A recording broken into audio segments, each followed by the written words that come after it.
Ia, o te toe whatalopatu sa moe le nei vaenga o le aso tofi le nei i le atu tele malo Amerika lea ua to amatu tonu mai o le aso tofi lo na lua le nei o le nei tausanga i le vai aso na lua foi o le masina ia a lua i masina o le tausanga.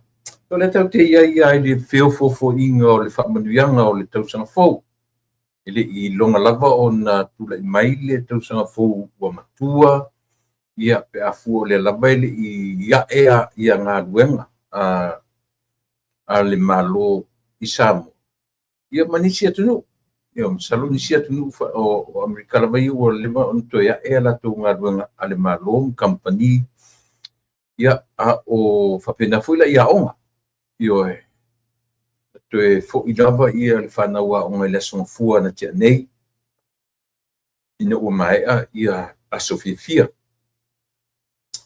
Ia, ia le te tununga o la lava le whaanga solonga o le atunu ma le atunu e fua ia latu fo i tū la fono ma latu whenga malo.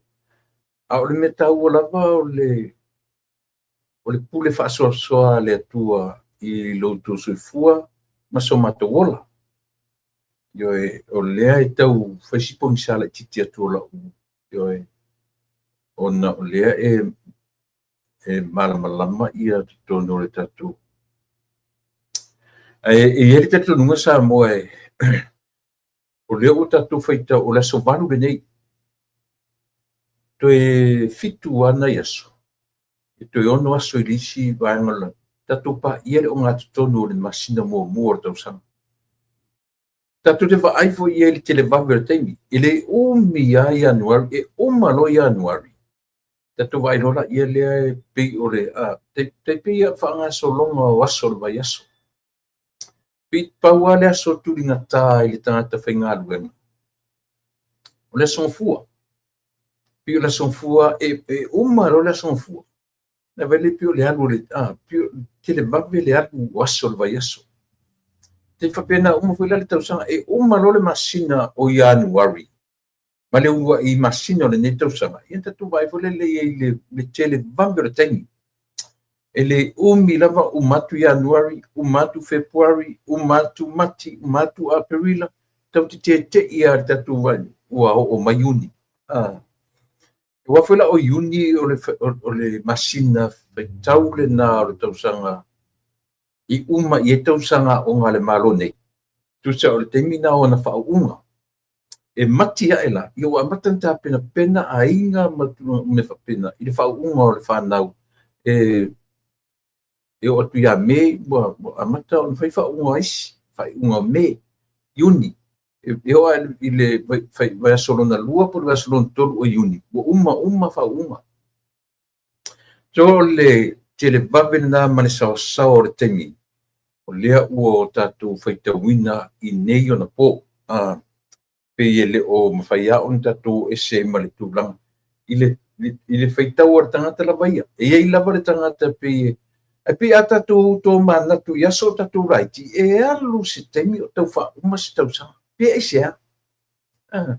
Pe ta i le nei vaitau. Ia ai mai se lava tatu ni ua whaimalanga e se mai masa moa. Lea ua tatu no nofo i atu nu ua papalangi. Ua ese fo ilo la tau si o manga. E tatu te o me fo le e usu le taiao, waru le po, round the clock, ia le latu temi whenga ruenga. A sau ale le temi al whenga runga i tenga lue i te ame po, al po, latu lesi taiao, latu lesi po. E lua sufa ai tu la whanga solo whapena. Tatu te le maua la le toi ngā lifestyle le au tatu la iti tatu nu. Te lo le si na mea pe na omi a yaso. Pato a tatu tu vai i whai ungo le tau sanga, ma le tau sanga peitai. Wa leo te whai atu fo ila i le taimi au te le i retire me le ngānu. Tasi lea mea ese mo lea, e malu i folo le fia fio le sa. uma lotu fai le tona ia uma lola le tona pei se avenga mamafa ia taʻita le mea le malu i fau le fiafilosa faamalumalu mai le asogafua e usu mo le atunuu ae lē faigaluega i te leai ae lē faigaluega i le totogia o pili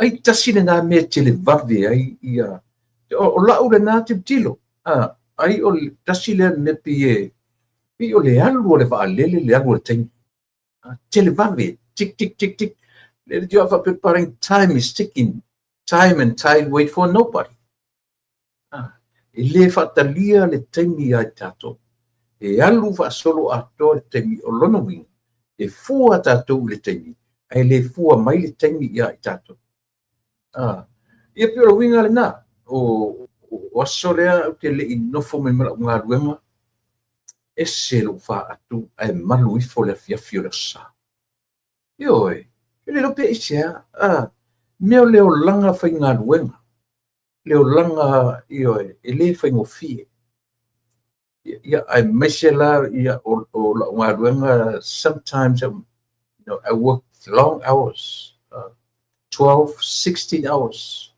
ina ua pasia e le vaega le osa ia po le vaega foi le ale malo nei ua kapitauna inu o le maualuga e o iai ia lou tulafaigaloga o le 12 hours especially the type of business toigagaluega sa o faigaloga ai ia e ao ona tulituli taimi o konkarate ma taimi fa'apena ia e tuli ia le taimi e o'o i le aso 12 hours 7 days 12 ia pei o le nature o le nature lenā o le olaga i fafo ese ma Samoa e le mau i Samoa that lifestyle ina fo Samoa pina le tele ao o tele o galuega tele o galuega e o'o fo'i ai mo mea o galuega tumaoti i le seasea ai ni sifi fa'apena e alu le ao le po ia o le agaga fa'atai le atua le fu'u tatou aulia manmanuia lenei vai aso lona lua second week of the week second week of the month and also the second week of the year 2026 so fa'atai le atua ona o avanoa ua mafai fo'i ona tatou aulia manmanuia e ia umalo fa'atalanoa o lenei aso o le tulae 5 ia o le tulana o le ono ioe i Colorado o le matalanoa toi ma le fitafita Samoa le atu te va'ai ai o lo tautua mai totonu o le nupaia i Ierusalema ia o le susunga ia Vincent Jack Smith o ia lenā o lalo le fa'amalu o le United Nations te tefsiri iai po i lalo pe o le fa'amalumaluga malo o fa'atasi ia o le atulaga o lo'o iai lana galuega o ia o se fitafita o le tausifile totonu o le nupaia ia po totonu o pā o Ierusalema pio o nei e se temila o lona nei ia o le a matalanoa atu ai ia mala'u pa'aga masani o asotofi te tasi ia le fionga ia le ota pe ata le tulae ono ia au le tulae tolu i Aukilani o le tupu moni Yesu ena e au le pule tonu le pule e olai le tupu oe o tupu ina afio mai ia tango i lau pule ina e pule ai ia pule i Europa mao nanu ututai atoa ma Amerika Amerika ina e pule ai. O malo o Asia ia faatasia umai ilo malo alofa le malo e olai. O nu o Afrika mamataka sa fo'i fa'apei o manulele ia latou se mai. O au se talia uma mamalo ua whaiai atoa ma New Zealani ia au whaatasi mai.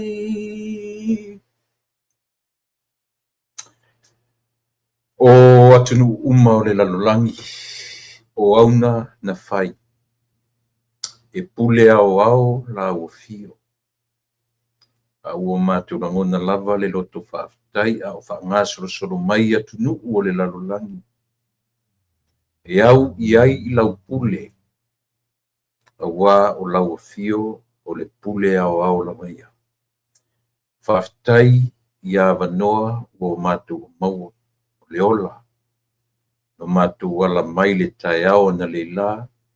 Mātu o mai ua toe o se tula o na ngoto atu leo le lafia ngai ma le nei tula lolangi o lo mātu nofo mau ai.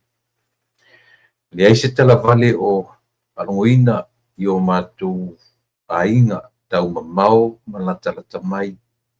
Whaafitai tele lo alofa tausi. E te tausi ai o mātu tangata iso se atunu, iso se vaenga o le nei lalolangi. Whaafitai tele tamai I lo alofa. Whaafitai le tongi o la paia na e whaia. Wa e whaia e oe lava ia te oe. A wai le aise isi o le lalolangi o mātu tangata ola.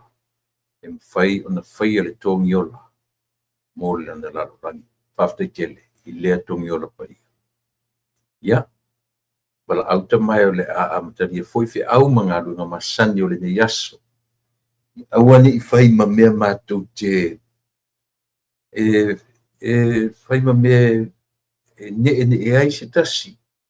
A I o mātou whaia o lo mātou tautua o la mātou au onanga. I o mātou tangata ma lo mātou atunu. Ia wha mo mua pēr la o fio I mātou whaunga. Loto le manatu. Na ia mawhai o no mātou whātau nuina mea umala. I le whātau nunga mai la o fio. Tau mamao I mātou ma le maweleita. Ia e whaangangana I mātou le vai tangata. Whaaloto tele. Whaangangana ina. Ia o le tatalo tamai. Se teimi fo I o mua. Mafuta ia manisi fo o auna mai nisi atunu. Ia mātou mauawa noe tala noe a whaalongolongo. Whaafonga o mātou tangata iso se tafa. O le tatalo le dea fiafi. Ia whaamangalo I mātou malapa. Ia ui mangalo le lalolangi o tangata. I lau o fio e mangalo ai mātou. I lo swafa Yesu o mātou o le mbala aue. Amen.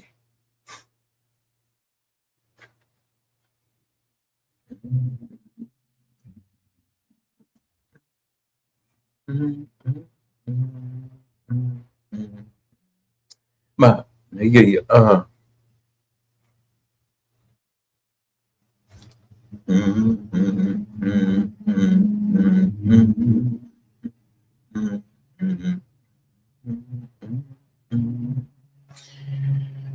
Ma nei spesiale no usutu nei ele tai uma foi um pese. Ai o usu so fa pelonga winga. E o mea e sa wala malo o le e usua foi um pese. Ale winga lo talai. E ono e pe fitu foi um pese. Ai o le pese na te whaamatala talai ia nana whaano mai ta wai Amerika. Ta wai Australia o New Zealand, Papua New Guinea. o Rusia o fe uma tunu o lalangi pe o le vaai whaamata Sicilia tangata tusi pese tusia whaamatala i le atua pule au au ioe pe o le pese na te whaamatala i nai le atua e pule au au mantu foi o pese nei ele ni pese furi le son ta fatu furi pese au mai tonu o le tuspaia e iai te lele mata Sicily o pese uma nei ele ni pese furi tina whanawha o pese nei e whawhatu mai i tonu o whaitaunga o tuspaia e fia foi le fia le pese rena usua tua nei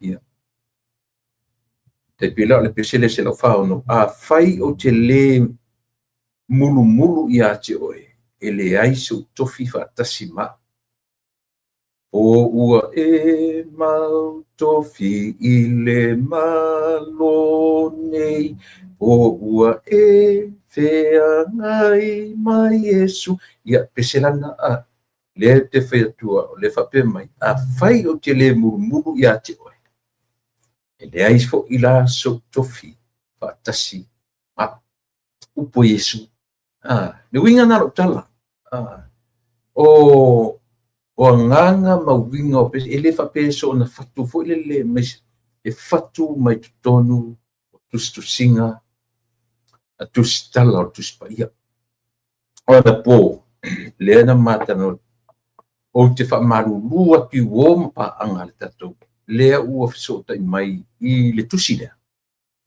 ioe o te whaamaru atu ioe o lea e toe malanga ia le sunga whaia o Isamo ia o lea pe whaini oka ia le whafsota me leo nei o nauso i nei ia ma wai ia se tala mo oe loi mata i le whangu eina moso wa wanoa te whanongolongo ina po maa nei o le oa o le maa tala noanga ia ma le sunga i le whaia onga no ta ma whai o le whesilia mana tua fo o le sunga le whaia onga o iai lona tusi lona degree i le mea tau tō whamanino, PhD, i le mea tau politics i Amerika. I te tasi o Universite Maurunga tono New York. Ma wela i nala na PhD, a ole i alu i malua. Paula o tangata o tumutumunga, a te arua te su e malua e amata le certificate. Ia ona whasosolo e fula ia lea i lea foi i diploma, le master, ia le bachelor o le master, ia le fula ua nga i le ngatala o le PhD me tau porkiki. Ai PhD fo ila i le New Testament, le mata no tua nafi. Na iai lava ia tia ua na po, but na utoe fetu na ia o tia lofa iai ina lenga o le fo ina whalongoro mai to tele o le au whainga luenga ia e maise o lo ilalo le wainga le pule a onga pule al korisio malua le sunga le profesa no fo inga ina ne i whapea mai ua o ave ieni fesili e ese mai malili o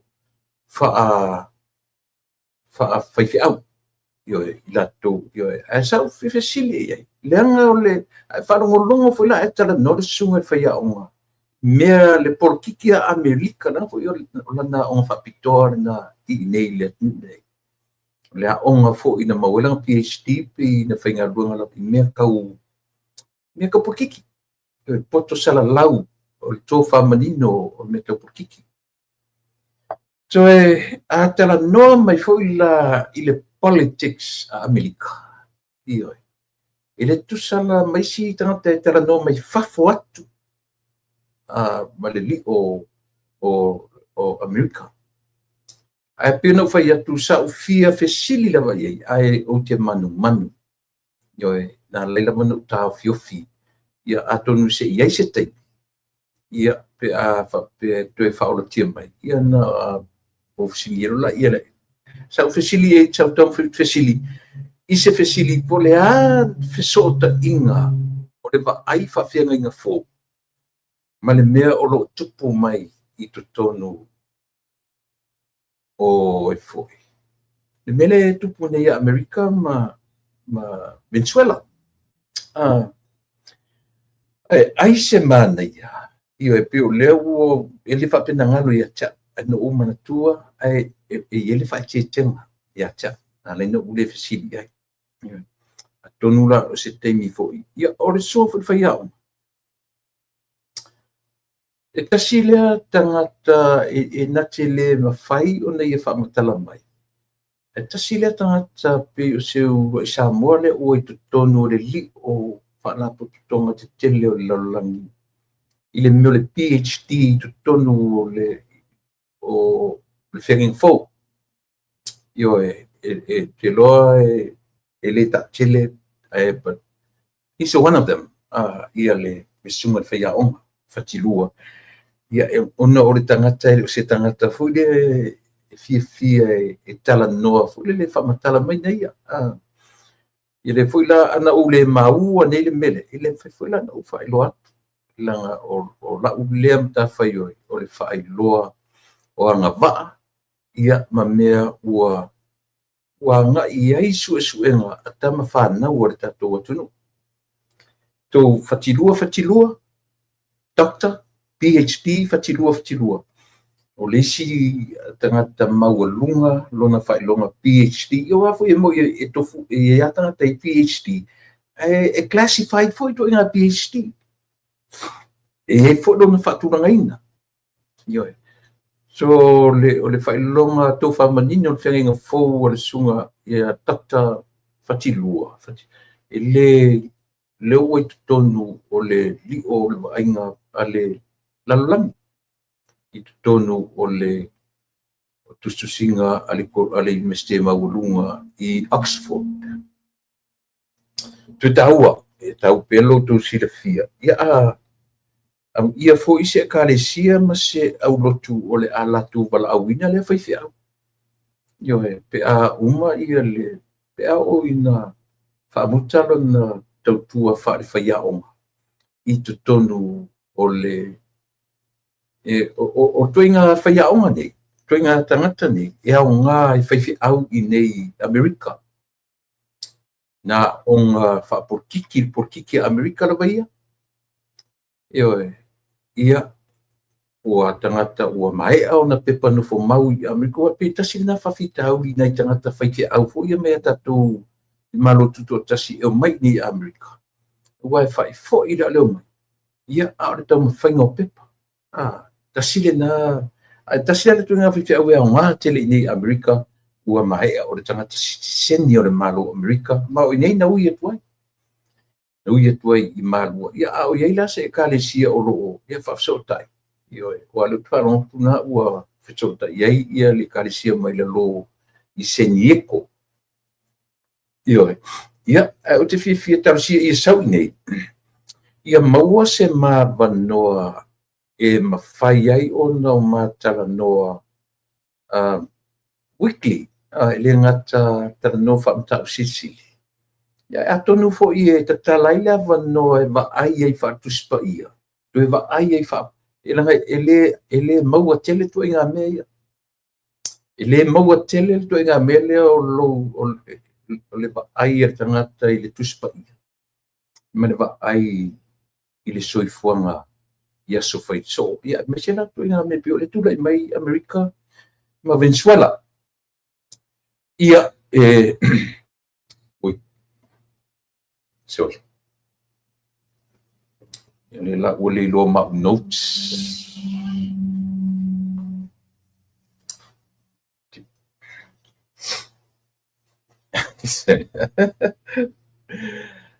We talala talala la la la la talala la la la.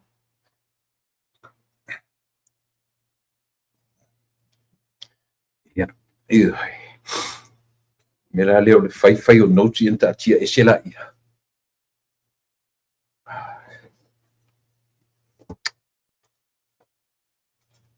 Sorry. Ta la la ta ta la la la ta la la ta ta la la. Te sia la como tio Rome. tau sa ile tu ele lo po fu meu aqui notes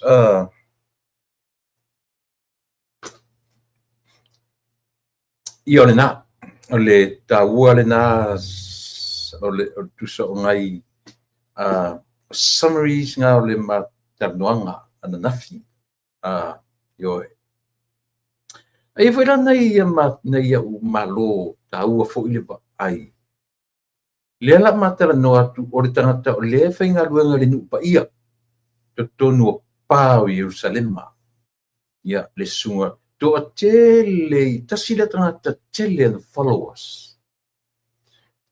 followers a fai o le monetize ia le YouTube channel la le tangata le fo yuso tasila le YouTube matua le lei lona i tu tau se leni pe a fai o le monetize lana YouTube channel.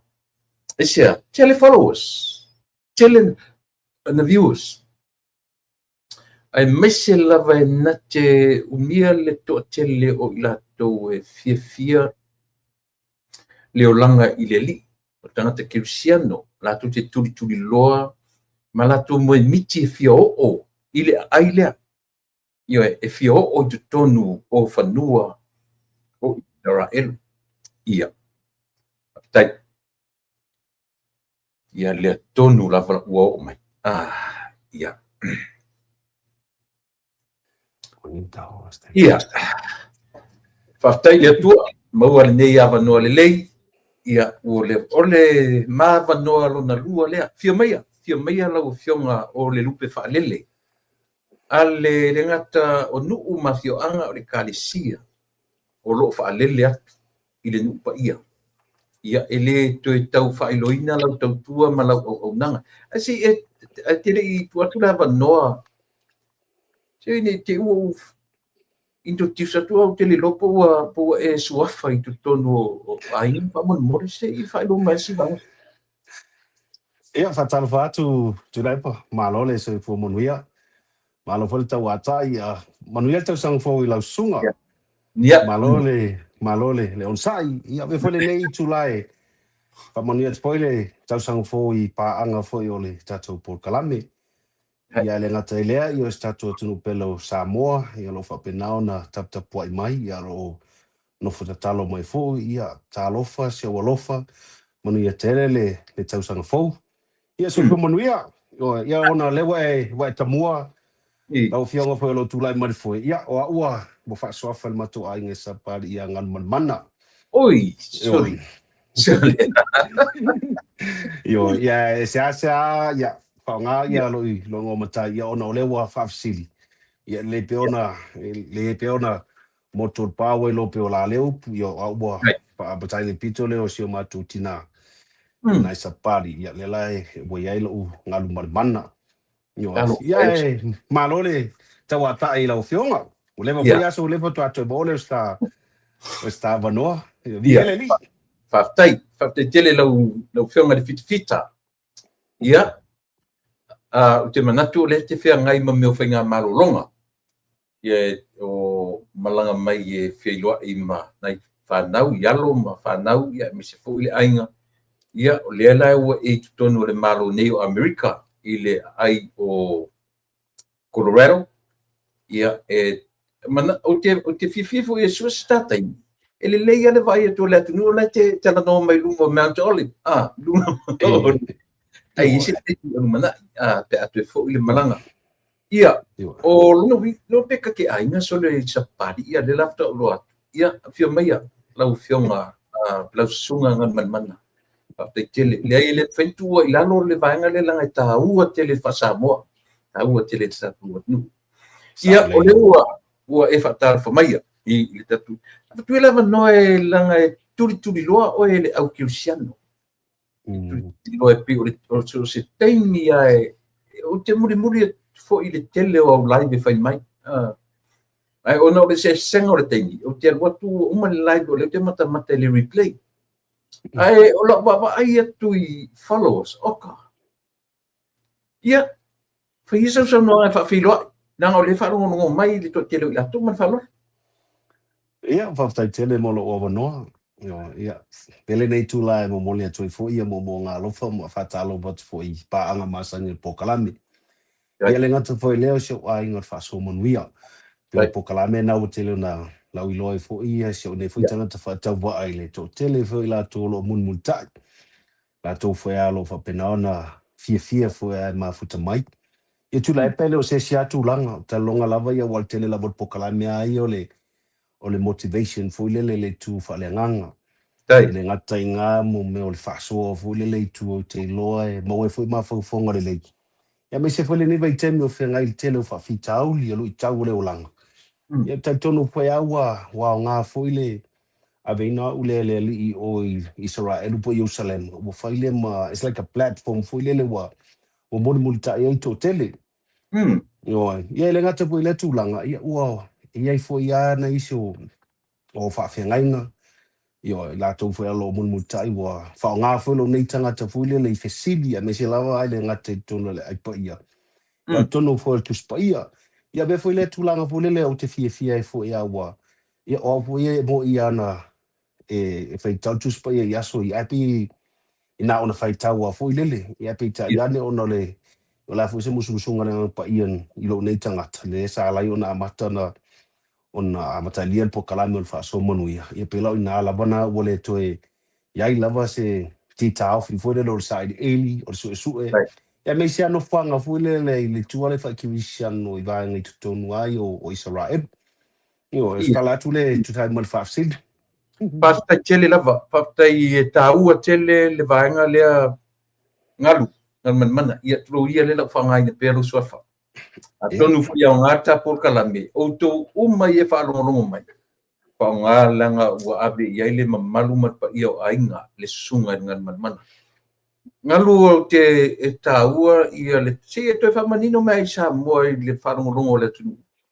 O le lava e te o e ngalu e lava i lalo o malo o whatasi po o le lava e am tutu tasi. Ia, sa ina le whafsid o le lava te lalo le malo o whatasi. Malo o whatasi wile alaina sa o tu uai e si o tatu atunu pelo sa mua i le ngata i ngā i almatanga luenga e pele i a tiau i a po tua a fo ia e whasino i a tiau i o le ofisiale o leo. Ia po malo le malo, ia pe tu rangana na lai ona mau fo famunianga ia ma fa wau mai la ma se o mai la vel terminate ia le lai fa wau pela una ngai la lo malo o fatas for the United Nations. Wa ta ua tato uma ta fai tau tuspa ia a fa pe fitua solvaiaso. E fa tasi pe fa lua na fai tau ai misi ato isi so ile. Ai ile avea o mta fai tau na e fai tau tala nei. E se senga o lo fai tau tala, ma lo pa i mea o lo tusi mei tala nei. E se senga lo whanonga. Ia e te lea le se senga. Ia pe whanau tala te la o whaso. O te le fai tau al tuspa ia marikenese le whaaringa. O te nofo fai tau fuila ia e tuli tau si o ia tala lo tonu tuspa ia. O tala ia Tavita, o tala o Mose, o tala i Osua, o tala o Perfetta. Se ia o lava le tala le tatua i whaola. Pela ngā te muri ta iai. O warula ia le ino whanga fula, ia le sa tupu ai ia nei vavenga, mo me sa whiawhia le whaola. Pela i nā le pe ia wai ai whaitau al tusi nei, o ngā ngopule o e whamatala i o e lava langona. Ia whitau i le ai, ale watu la le o au lewa i loa le tala, mata i fole ko e lako koe tū, kilo, ka wafa ai mo. Ia o i nāla pe o le e broad ai loa le, ia lo mana malama e tulanga le peu whawhaingo fie e fui le ia e whasoaina le o le whionga le tu i le awala whaingo fie e mwhai e ona malama le tamai titi fitu tausanga e se ia o e tangata matua iwa peu tulanga na Wa te sila fie fo ingal te wa ingal man mo ia la utala ia so la titi masalo po le palu fitu bantu santin fa pena e pese mer fa ia onga sa e fa matala mai tala tu spai a oro ma fau oro ngai le langi isa kayo oro ngai le langi ia le i ele sukamolo le la wa e o nei e va ai me na tatu fa peta tu o me ni tu le langi le la wa mon mau e te le se senga ora ta fai tau tu spai ma lo ta pa iai tango iai sa vali iai na so vai o le vai na papatiso Yesu. Ia, sare lei, au tai tonu lava ia, o le ai lava se o ngā mea se tu lau fui lele I tala I tono tuspa I au tele I o iai, e o lava I vai ese, vai sa wha malolo ina Iesu, le pela ia po le tangata po le tawaso, le vai o se loa, le vai o patisepa, se o fui le vai papatiso, na papatiso lele I whaola e Ioane. Ia, sa tae le fui la fitfita, ma tofu ai fui la ia mo, o tai tono lava so spaimi o tialu e lea vai tafe, o tala fui o papatiso ai fui. Ai fui nei tangata sa mo e fio atu, le papatiso ai, a le se fai au le se io wan fole se soang io fai mato papatiso. Io. Kwa mana ia. Kwa lena tau tino le fiore li pale bio le atu. Na tofu e fo I ma papatiso I le vai I uina le fai mai ia I tu le pe e no papatiso ina le pania. Anyways, kaya meo mata anga no vai atu le si o wata o e live o e pu e melau live lunga o le vai le ta o vai masima. Si singa u fatalanga le mea le ta u e se mea le ta o vai masima. Ia, o le vai masima po ta ua le sami mate. Sami mate, ia. O le sami, ia, ua te mawai. O lalo laba le onga, I lalo al whaatu si unga o le sami mate. O inale ia ko moram so toma. Le fai whaatu sal to lua lota le li tupo masima. Pela ingale le masima atoa le a foia. Le ala I ona I tutono le sami. O le sami lea e le ise me me fai ona maa ngoto ai. O mea malava iei e opea. It's very malosi o le asset fu le ongo le masima. Ia fo ia fa perfetanga e fo tustu singa e alai ona sa alai ona masima. Ia fo ia maule ia fo mai o temi lava fo ia ngalo le sami mate le. Ia fai longa fo la le wala tal tu fio mai fa tau ia fo la isi fa perfetanga. Al temi nei ia na ta tafe o vai ia ka kilo kwae ele ongo mangalo el temi lo no inga el temi nei ai pe o tulanga la vai mama o fo lele ona pe e tau o ile tau I uma ele vai fo lele sami e fiwate e fo tau e tono le fo pa ile tu e o lo wa drive o lo nga matu tu uma o ila le pe e tifanga ia o I fo le sami mate o I uma ile vai o ritala len paptiso le di faola ko se tafe me lunga sami o karilaia sawa ngai lalo sami o ritana ai fai uma lo le sami mate ia no foi lola ai ele so le mangu ai kai pi o le vai ia langa la o lon to o ke le lope piko fa penga ta lo le o le tau o le man sa le na fosia solomona o le ai mo malepe to maila ia le to fosanga lo na lua te mine wala to ia se man sa lenta o lena to fosia fa lua herota ia sa le mantu e fa lua na fa ta funa ina ia man mo le sai le staff yang ai papelonia ia man fa la ina lo na lua le ia herota le fa la la ile man o to enga la man le papa tu le tele na va ia tu le wall le wailing wall o to enga la ngal papa ia a tu ese si tu falsa o malepe la falsa a to la to enga falsa ia la ma wa yuta ia pe malepe pe talepe pe a o lo ia per ma malu le tua e te tu sale le ka ko local ka falsa fulile ia ma le o yuta ia te talo il papo te talo le telefo ia va venga telefoni tu fulile o fa te tolu na felo tangata on e malu usu e o pongi ai uta i te talo i aso asu e whanau e su el papo te talo e foi nisi o fai mai o lei foi tupua ia alai mai Solomona ato wasi asi mai o Solomon en komele le maru kako ke vin kako kalo ia lele winga kongwale e whaupunga le Solomona i le maru lea ia le ngata foi nā tūlanga ia no whanga ia na tele na whawhia ele li whaalo te teme whaingalana ia foi a misiona langa ministry e nā fo ia lenga mai el tene taitane fo lele lenga mai e tau lele am whai mai o tene taitane sa tau ona ia lenga taina o tumutumu fo falsale fo ina mai e le anganga Yesu ina ua whaasosoa le lua i e riko tasir man ia lenga ta fo ina ina fo ia lenga waku Yesu o waku whaatau tangata mei tutono falsa o i whai mo mo fisu e ngā tupe vole ia lenga laku whare fue sasa mo maturi e se mai e te lea la wha mau maunga ni tonu tuspo ia o le patino tonu lava i vāenga tonu ale wa e whaafsilia na ia tu lepe ma whaftai tele ua maua se avano o tāwano, ai e fōu a mea nei temi uma. O temi ai, e fisidi ai te pia rata whaitau tuspa ia. Temi uma e fōu le whaarongorongo. O le tōmna le ui, lea le ka ure mea, le tōmna ui ke mingi ua le uto iei se maru. O le whapeto te ro tangata, o le whale na whausia mo salemi, se i whamtala si vangasi. Ia, mantua foi o te men whaatawhuna ina le ia maru. Ia, o pe whaatawhuna ina mo mura ngai nepu kānesa. Le li tawhianga foi Papelonia. Ia, koe maila ia le tue whau. Temi o he roto. Ia, temi o he roto. Temi nao he roto le whaatawhuna ina lona lua. Le whalang koe whau le sau foi ia ne mea fsosoa ni foi la ia de. Ia, e tele foi la pūlenga. Nao mai temi nga e pūlenga whale au alapi po le Ottoman. Ia, o mai Roma. Tele ala ia whenuia inga. Nga i tutono ono pūlenga ia. O le malu foi la lea, e tilo e whaisinga maua lalo le alu tutono. Le alu mai lalo. Ona underground. E whai mai, o aso la, o le whaatawhuna ina le manu. E peye, e ngā onga whaakafunga, e koe whaua i runga. Pute, top on top, foi le inga, nea wha me mo nofua i ngā tupu. Sa lisinga foi ngā kupu ngofua lunga orisi. Whaso sole bubena. Ai alu la iei. E kero wako e alu i lalo, ia lai ta whele vai. Ia nga ki kilo fo le kuspa, ia po le akongun pa nga kusi le whai mai, o le ta whele vai. Ia ki kilo funga wha mai o le vai nga edel ka mo eskia. Ia o kai lo fo le ia, o le vai kongare, ia le wa relate le ia la, mo le mele tono le fiong pa ia le tua. Ia ka fo le o ksava li vali, ia mo wha maonia.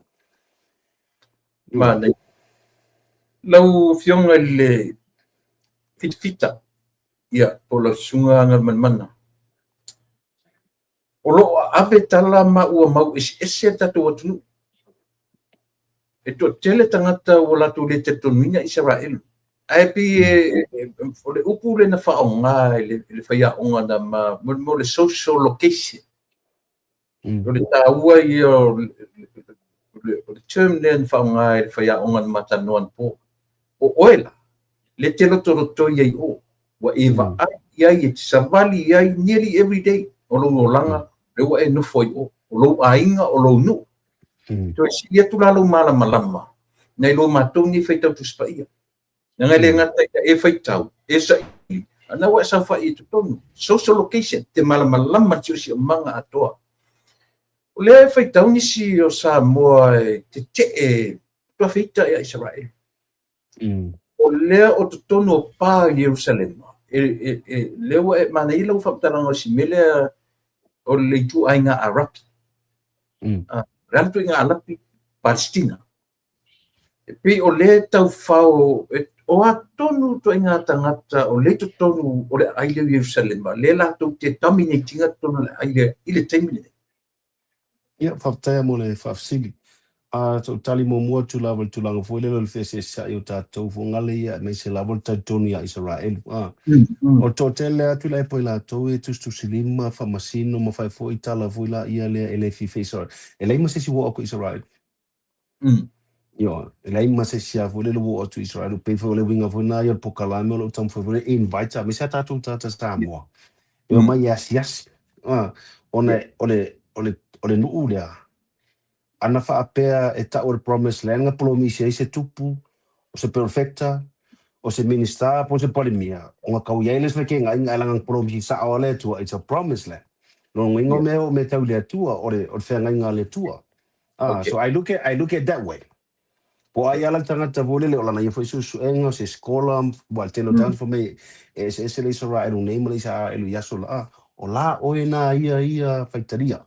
O le Israel wa le Israel wa le Israel peno ta ua fo ia te lau faso e tele va venga ngo fa ile tu ia te mo ai ngi tono Israel tele fa linga tele va nga wo va ai tono Israel wo fa mausali mo fa ta tono lo tanga o ina fo la tele no ufta la i mo no fa mo fa so o ai fo la tanga to e fa au pe fa mai e pe pelo mana me o la o ina ai le tu ra e le ta fi pe au ile ufta la i mo no fo le e fa matala o konga ele osit pole man tuai ona la o taua sa fenga ia so ana mua il te no Britania le no ta o te mo loma ia o luma maila ona tam fele fese vai nga fu le onga e no fo whaatasi ai utaia mali toi ngā alapi ro Palestina.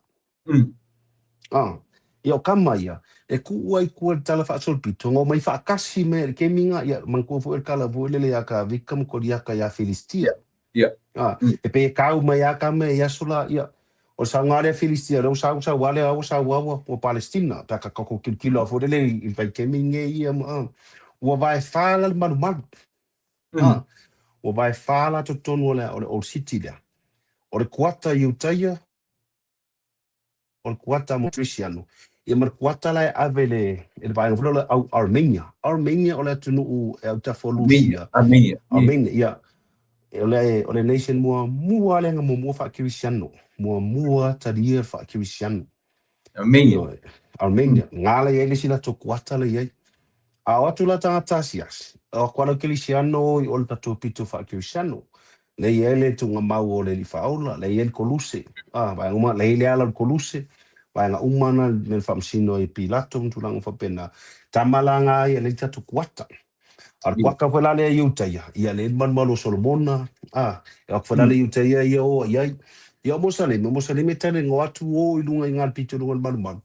La iele la tō whalsāwale ta ua mōsiki. Ia e whelala tō whale oroa. Ia e aluala everyday. Ia o kai e ka kela kwa aka kami aku i ole i utaia. Kami mai i Mosalemi, ka amina koe i whaataule, e pani o, ia aisawari mea se turo le situ, ia pe waka, e fuli ala ka wherua, e fuli le onga pe waka masangi, le ise me popole ai, le ise mea e avuea, e atu bala i fui. Ole, na tonu ale tau kami 12 sili. Pe ole o tato e mawhau o la tato i ina sawa i aso ia, pe ata sau i atu nui fafu. Na o tau a mea, o la ufa longo atu i Amerika. Sole. Ole maku au ki ngaka me fai me, o le lawa i mori mau. A fai la o le vai whale malu i. Ea, o whelo whani la tangata ni. Ia, o le no fo whelo whani, man tōfo ia, o le kamale o sau te mine o le propaganda. O le koe ngā news, po lele, wa tai a fo ia, au se ina el tō telo tangata. Ia, ala vo fa mele fionga pa ia le tuo. E ia te mila mai le mea sao fa se ava kun me se fa me sao. Se tulo, e pelo i ngale pe ke ki kilo ia o fulfill ai si te leo o biblical prophecies fo le. A ka mamala malola ye. Ia wona e so kame te me ka ki popole fonga le waka i loa, le waka masangi lele ia i le faingo o meiku. A tu po ave se tup. A file mu. Ia ona la o le e tilo tanga po le vai fine. Ola e popole fa peke, ola kule si i. E ia me tupu pe fe au Samoa, e ele au tau ai maa. E leu fa ala de vai Ia leu te miuma. Very interesting. Ngan mana e taua le le matu te faitau mamato te lo kirisiano Samoa le yo otuina. Wa ia nei tangata ua malangatu pitai o nofanga ua whai mau ainga. O e nofo e tiro tausanga. Le ase e tango a tango fila whapasene le iutaia, le Christianity, male Mosalemi. La o ai o mauarunga pasene. E ta ilo ala i tono ai Jerusalema, wa faitaunga ia a iutaia lenga i el tausanga tene.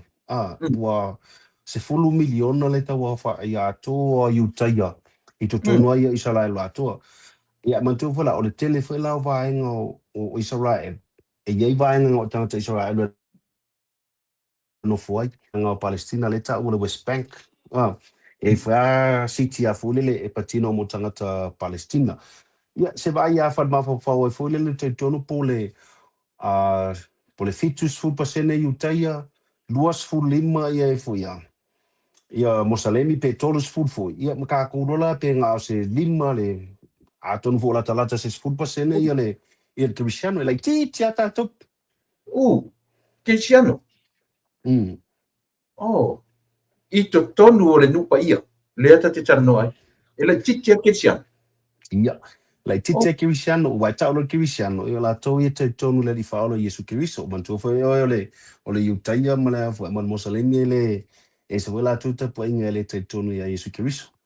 Yo tulanga lana o la to wai o fa wa tawina o Kirisiano. E foi lá Utaia o Kirisiano le ta o Messianic Jews. E foi ia tangata Mosalemi o ia tangata Alapi. E ta o Kirisiano Alapi. Le no foi tono Petelema o Nasareta manisi o nano fuanga. E baba ayu mai la to yo tanta Kirisiano ai Alapi. Wali liu. Ia amen o te dea whala tō fulele ele wha penga Mosalemi mea o light. O la tō whea ia tu puanga ia o la ko ia tu a na karikongo te tala inga o Yesu. Ia tamun muli mari e whiola whala la tō ia e o i lotu, e o i whalsa. Ia wape o te tono ai o i sala elu e tōru lava ta puinga. E ta uroa i utaia lo ngoinga su nako wa tala no iai. Tala no lolo Mosalemi ki alu ni mosiki.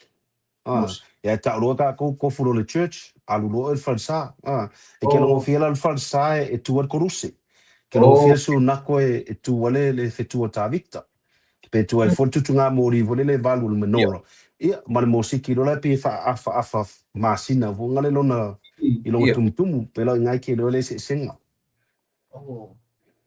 tua mania e pe o leka ki e le te tala do mai alu ke kam fa lo ma fa e picture me ia o te tilo te tonore Lasa upu faa le fita o tangata e tā ua i o le upu rena mensena na whiwhaia o ngal matanong.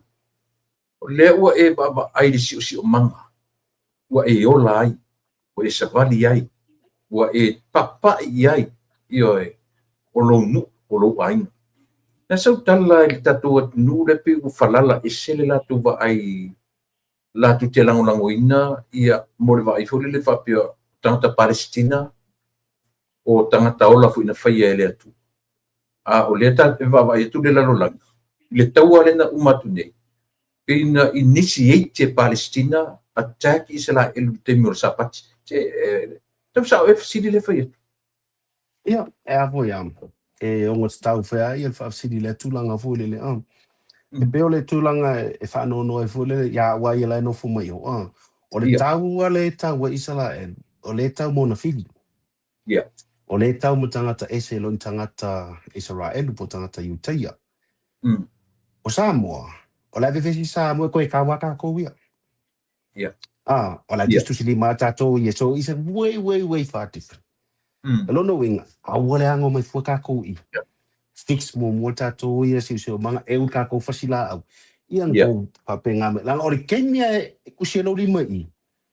Fiki lor fa pe kanga po le fionga le to la fa mai le to vai apola o e fa monu lo no fa monu o e fa mala e fa e ka ko fa ke la kulanga o no e foi ke bisiano fu le pe boa e ele fionga le to pe alo e fu le pe boa e no fa le li mana mala ma tulanga va pena ta o mo o te fa ke tele no o no meta le tua o te tono foi e langa o tele o no fuanga o ai o no fuanga vevesi pe fona tau ala e whaila lo i kasa.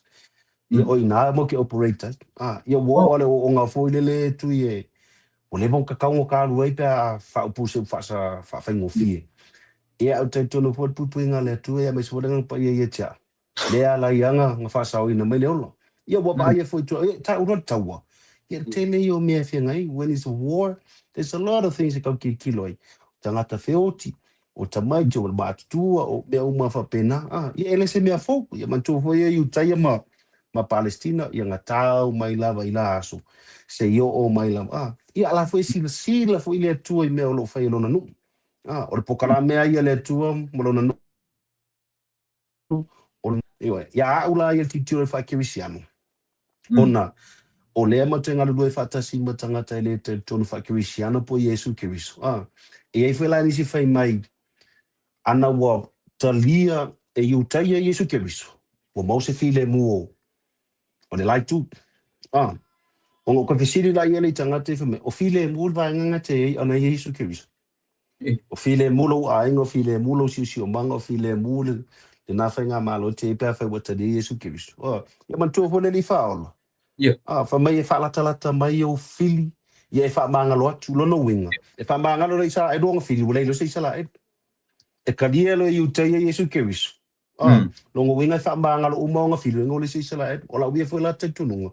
O le teimea taria e Utaia le di whaola Yesu Kiriso solo te fio mai ai lo malalang we na te tiro ma fule yo ole ai foi la ni sio la via o ila to wa e fa tu ta tu no ya vai okay lo foi ola mala manele ya yu tai ne me uma ole si vaenga e manga ya le taluta ola fa fisidi a ti tiro nei tula e paile ile value o le toto o le fa tawa ino le toto a ti tiro tu nei prisoner trade life e tolu fita yu tai e mai pe fita tala al waku la fe fasela o Palestina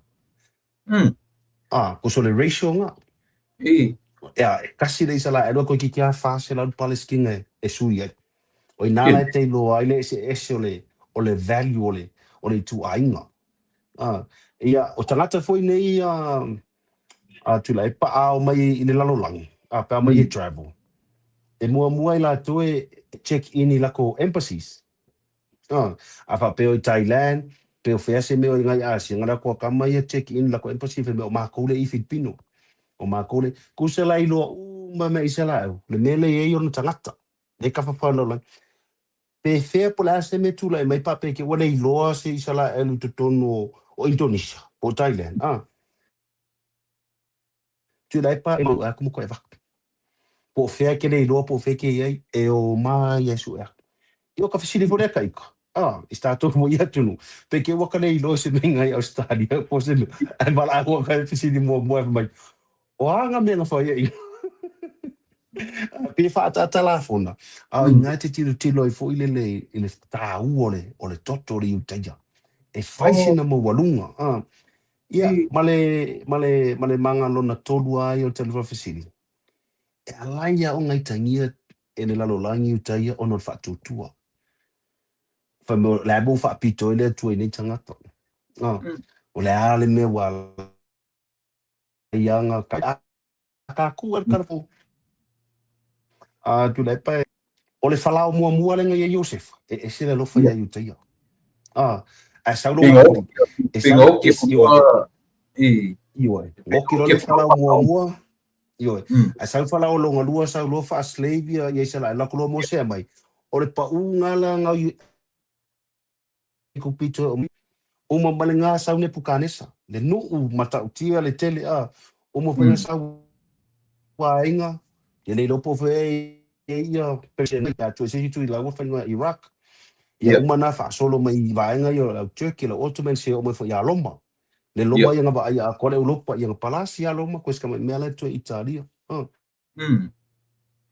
ia Malaysia mania hitila yo ala vai so ifua ia ia sala yo tulanga ka kilo ifulele e fa long tata la va male te tonu le faula ala te ba tu alo fangia ele tulo na no fulele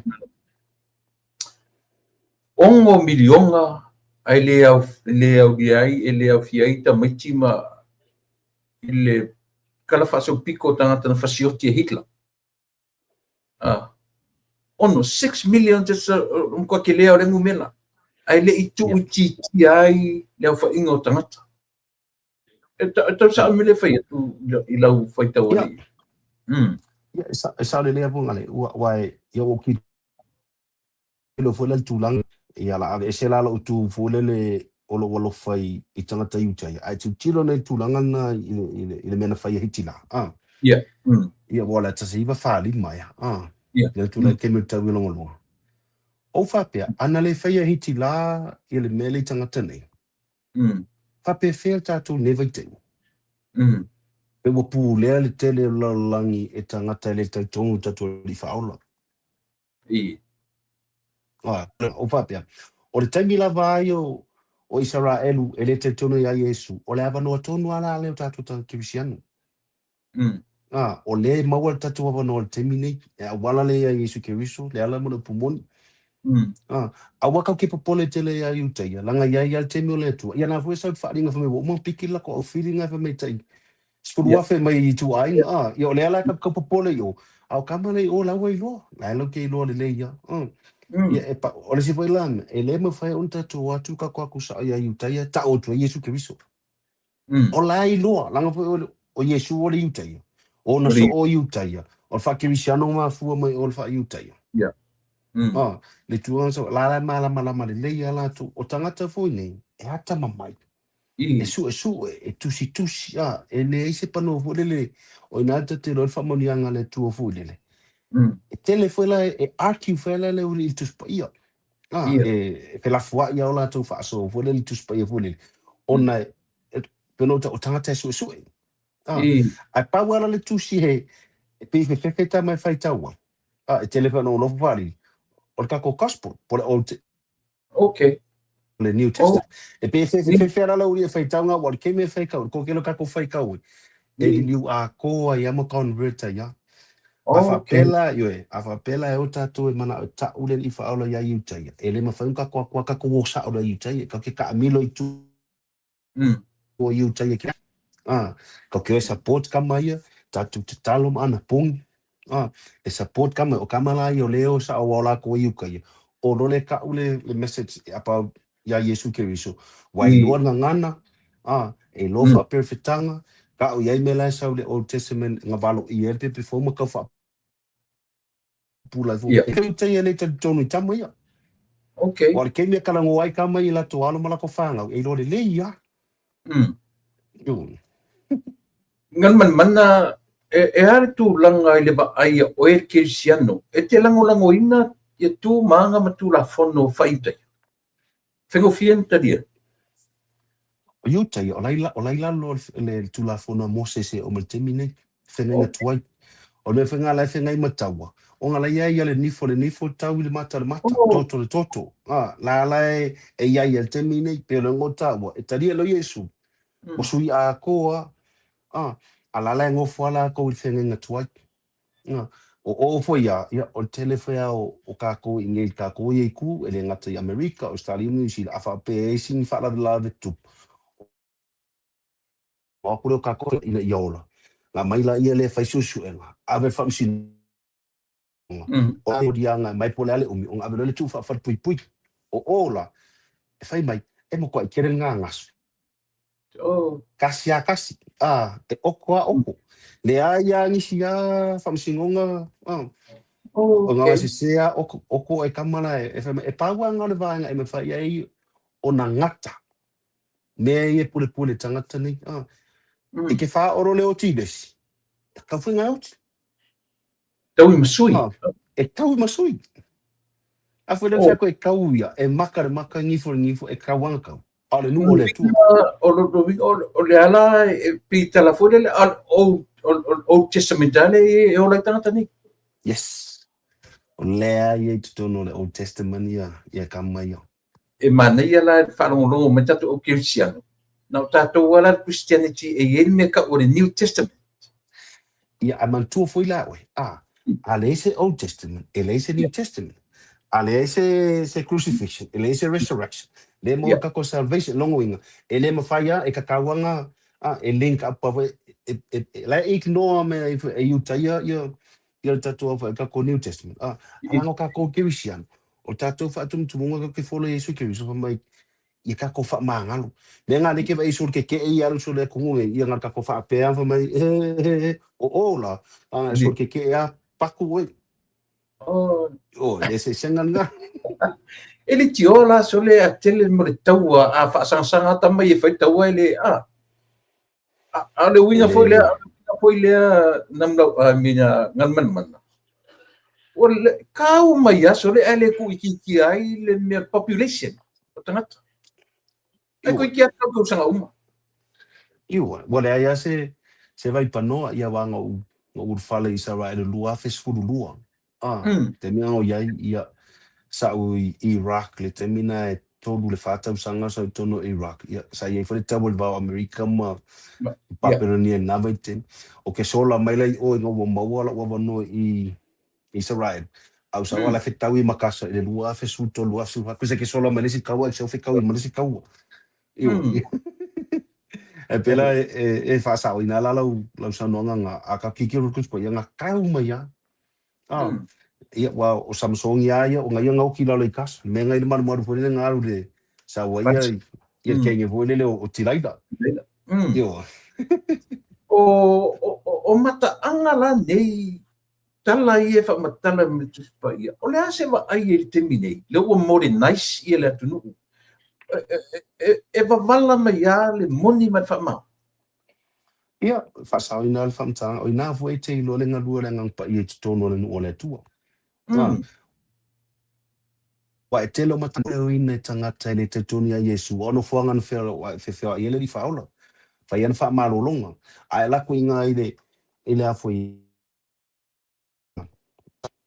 ngfai va ben o kanga ka Mosalemi le va ia o kanga ka de ka ko ia Yesu ai la ku ngal mongo Oliver ke lo isi va ngale fe fe le di faula elin kanga kilisiang e ke le polangi se fai mai o ngola ma wa tupe o la fo ki kilo fo le o me ka turis ala ku yo ba o ile ke lo le ngalu le nganga pa i o le tua ona ia mausali ma de le nei ba nga io mai ona tangata po ila tu bune o le ye fa mo monga o le ye no fonga le sa tupu le vai temi wa lua fe tau sanga talwai o le la ve ye o le si vai tu langa e o tu la pepe o le o ye le tusi o maula ia manofuanga ia fa maoni el tusi fa te tenga ia no wola fo fa longa tala ya moso ma paula tala ya vaia anga ule o ai fale adu o ke le le kulanga va e mo yala sa ye mos ya kala ku o de mongo vaia le waka ba ai ku sa o fa kase le tradition ia male model ke minge pe fa maoni wa telo tapu telo tetunu e o fa samo pe o kam faia fo le pe ese le traditional marvaanga le ona fa me wow samo o tau no tala le o to te a wa e ka kawan ka ko mala mala mai langole ole tene tu duale le valo ia le il tu po samo e le fa ia ka ko e ka kawan ka ko man ku fu le po pe ki kilo ka ka vo pe se me fu le e tu le anga le ai ale wow samo ka ko ro fo le ko ngakala ngoi kala ngo i ka mai Ainga balo ia le wa ala le po le tu lua io al Maria bona langa le wo ka ya na fonu ia ai fai ka ngifo Ezekiel e kai fa penga fo le talanga Jerusalem o da lo toto fo le mo ele tu o ka fo da walam so so ni ile tu de ngo ya Jerusalem o volta mai ta kai kuza makala le na fonu beautiful ta mai le vanga le kalenda o le ale kalenda le whanga iu taia o lo latu whanga ina kalenda le o lai tātou te minei pe po o la latu kalenda tuai o aso wha mau iu taia alua lato kalenda tuai ai adjust mai la ko i aso ya tātou fure o le atap te la kod wha kim kalasi democracy o democracy la le wako i ka kod wako marka ko kāringa ai nyai ala kalenga iu taia fole le o lako mai se aso whapitoa i lo le mea temi na o se mai ko pito waso whainga ai ia mo feast aso whapitoa e wha malu te le iu taia aso ia e wha manatu e le aise mea e pasia fole le e tamawhaia ia longo tala tamaiti o temi lenga ko ese mai ko pito te mira ringa wa uma le si tau o te mira o nisi feast fule le po whainga ainga o le fo iawa ainga o le atola au mutulanga mo whapena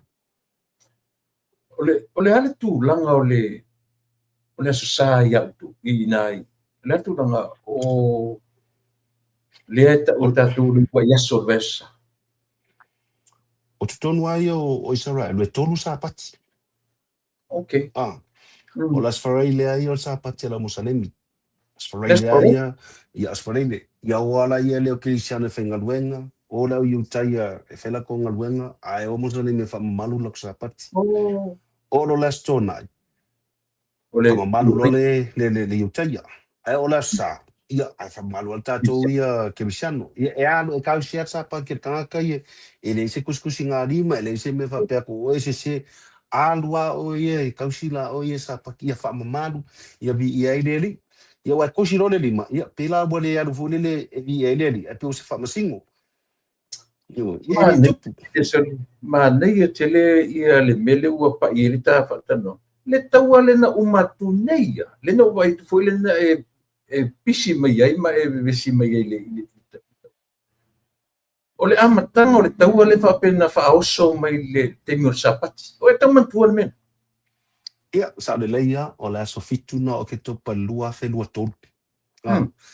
O le tuso os fa I ngai taua mai o tala whaasol pito aia I utaia o so sapati. E os fa I. Ona, io, e malamalama lele fili e matangata so fa I ono aso I e le ngalulu e tata I utaia. E no nofo I fale. E fai tete ale I utaia e wherwa I laso lang sapati. E mamanu dene tau se ngale I utaia lang sapati. E le wherwa I se taavale. E sava vali uma o su nako. Ke vele solo pe o bai solo yaso la I utatu a inge sa vai ma.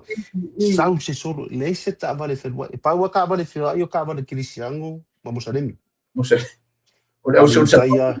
Ia, lau sol sapaki ngai ia ka koa e pe aku fuile le wa. Ari utaia e sava vali te vai o e le ai se panoa le aingi fale kalaia. Atunu atoa. The government, everything is closed. Paua ana I fale e tatala I o fale alapi ma fale kirisiano. Painga I whaatau. A le taulanga atoa ia male nuu atoa e leise me e o matangata e sunako. Ia, o tutonu ala I ele Yerusalema, e melo te iai. Ia, ai vanganala isi no whanga fulile wa ia isi uta I ele tausi sapati, e ia isi tu ai ngā matuhu e skuru rua tu ai. E lau wha fiu, e wha lau wha long tata, ka mo veire kuska. Ola wari foi la ia le ngā na afia le tau le la so fitu o ke topo. Ia, ngā iai wha nala au soli sapaki e ngā, taiton, kai kongo pesa e mai tauina sa e ele siva le ngā whai ngā hunga le Nova Festival. Ia, ngai loa le leia I utaia, le wari I sa whai le siva, e au inga siva, ai whai e pola sfarili. Saula les whai inga I le aso tōnai.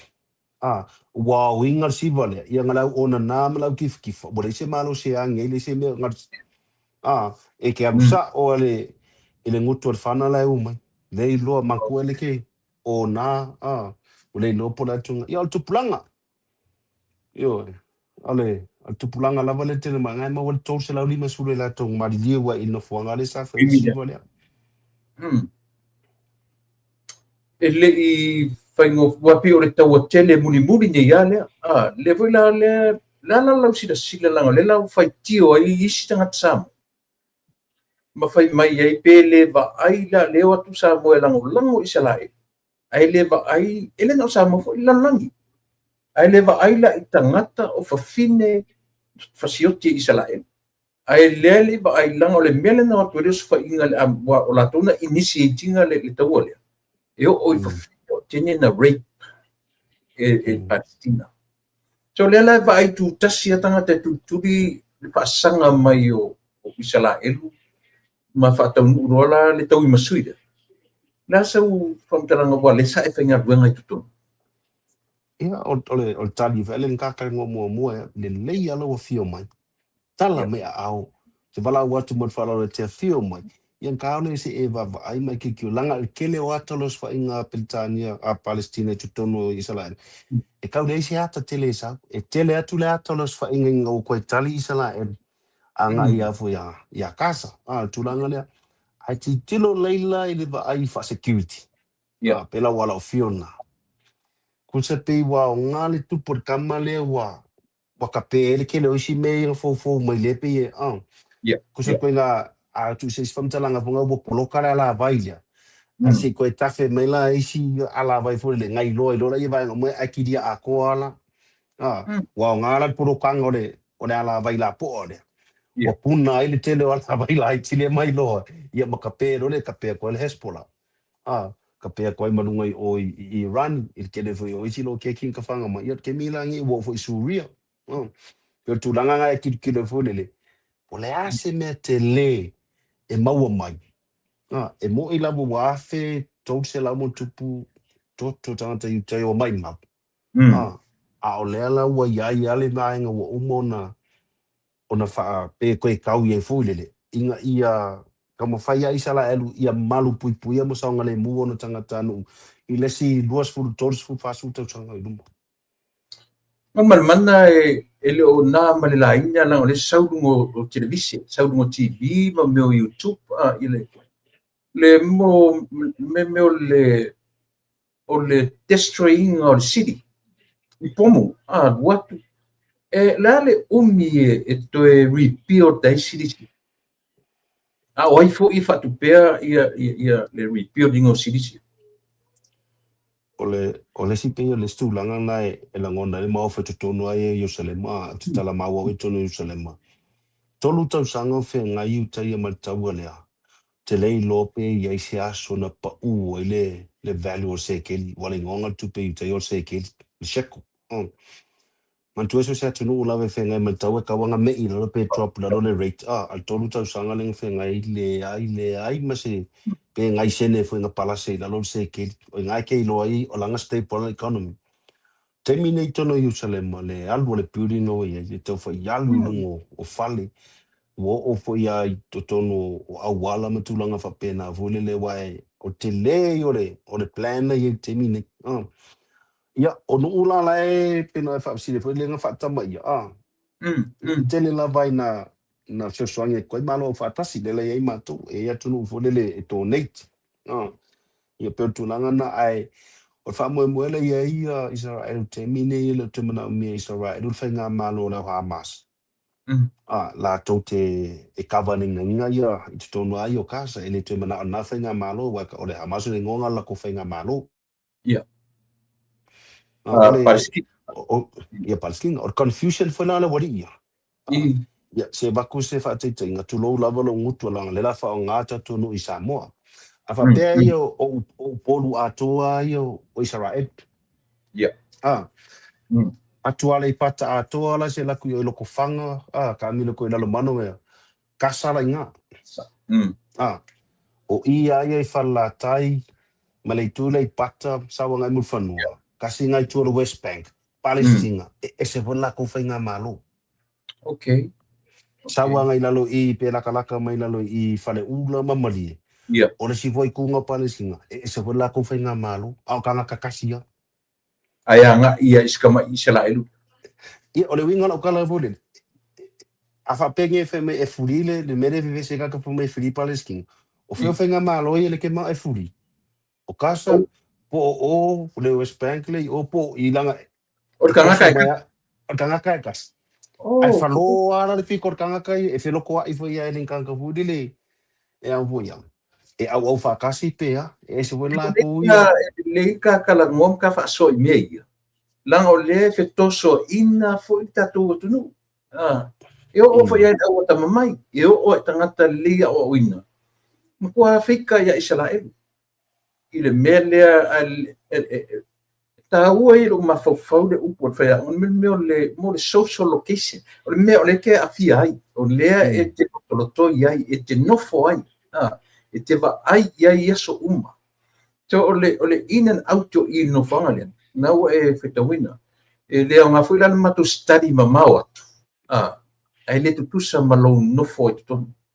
Le la ua mata o fie la lo fa soa mai I le vanga lea. Ia, si fa ila sa utala I tatu atu. Ila tau lea fe mai la tu te langongo ina Palestina. Ia, mantua po elango ka kola tulu kim kalase. Ia le right o tangata ia. Ia lo wia ia ta tawe. E fa le waila o ia. A fai o la o ia na taitunu. E ka kau fuilanga ia ingi se te e la o e fu ia langona. Pepe o tātou, a fai o le lango o tātou isala. E fuila la o te. A fai ala e o tūlanga. Ia ka ko falo ala. Po ai tonu ala le tu ala manuia. A fuina ni vaanga titiloi. Lau ta sawa ia tula e pa. A tunu a inga whala putonga tangata uma la fifia e fite isala eru la vesi terminate Really? Tangata a baila tu Afrika atoa ele ai mangi se fifia isala eru ma ko I male pe a mo ka le loa po da ko nga mele vanga ngala tunu Afrika la langolongo isala eru pe la Ethiopia Yeah.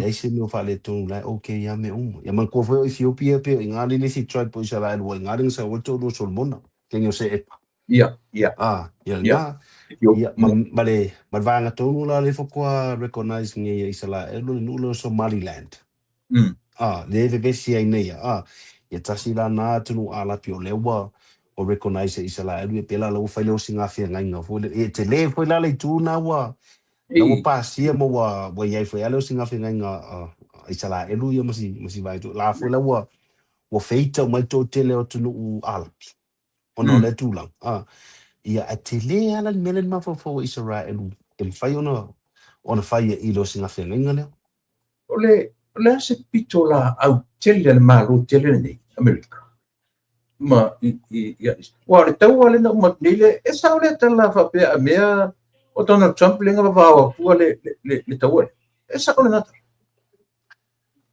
o America ia po le ale ata mamai po le ale te lau i loa ma le malama wai ai me le ma fai ngalu se se tangata la titi no le Palestine o koe ngā tangata le ia koe ngā eitale vanga ngala Palestine tua fulele ia o ia pe whaaforinga au kamala le manu vai ngā mai tua pe lau tangata ngā le le wanga o senatoa ia o lau Congress au tamanga le ia o ifo la le ia le whaamanunga le foi taitonunga e tele tangata iutai le lato pito lau afkas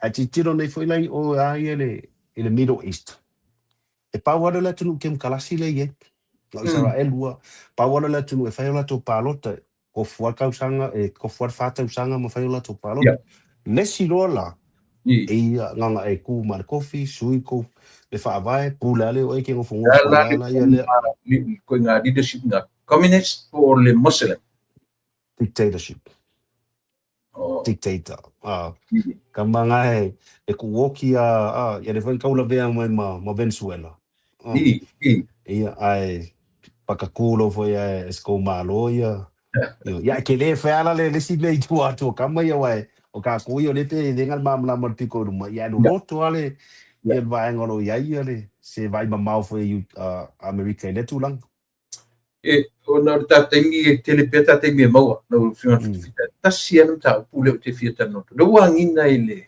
saunonga la fionga ile pale mio le tu samo na fatu se embassy ia po se ofisa o le malo sa mo e tonu o le nupa ia la sa ba ai le tenang ngoina ia matua foi o Jerusalem e o pe tatu e se situ funga le float foi le tu fa porkiti ele ino tonu po ai e pati se to elaborate la titi male ngalo tele float ile ia o le winga lau tala o ile lau muanga i Palestina koe lau mua ma Israel okay o le mela sa iai o embassy manga Jerusalem mang avese ma ai o lalo Tel Aviv la e tu tonu o nga tonu ai o Israel o le capital le capital le sa iai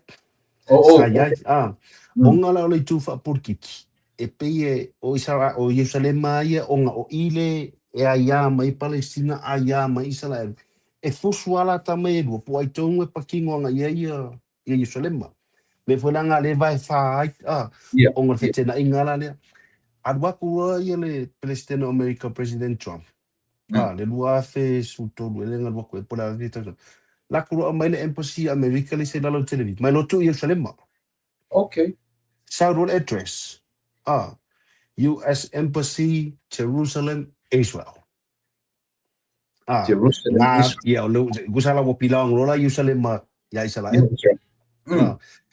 malola ia le America arwaku ia Kosovo arwaku ia foi a Guatemala arwaku kusala le wa fitu nei la ku lo wai la ko embassy ko Jerusalem ma kusala fiku vola le wala ko tikleng Jerusalem e pakingo ya Israel o sila ia isi embassy le la ia Tel Aviv o la e o pe a funga le la ke le lo po ai fa le call a fa pela o le wa ngia fo ya le fuka ko fa no ko lo ti clear me le funga le pa le tu lang wa ka wa sa mo Jerusalem o le capital Israel ka kula le tu no lo na balu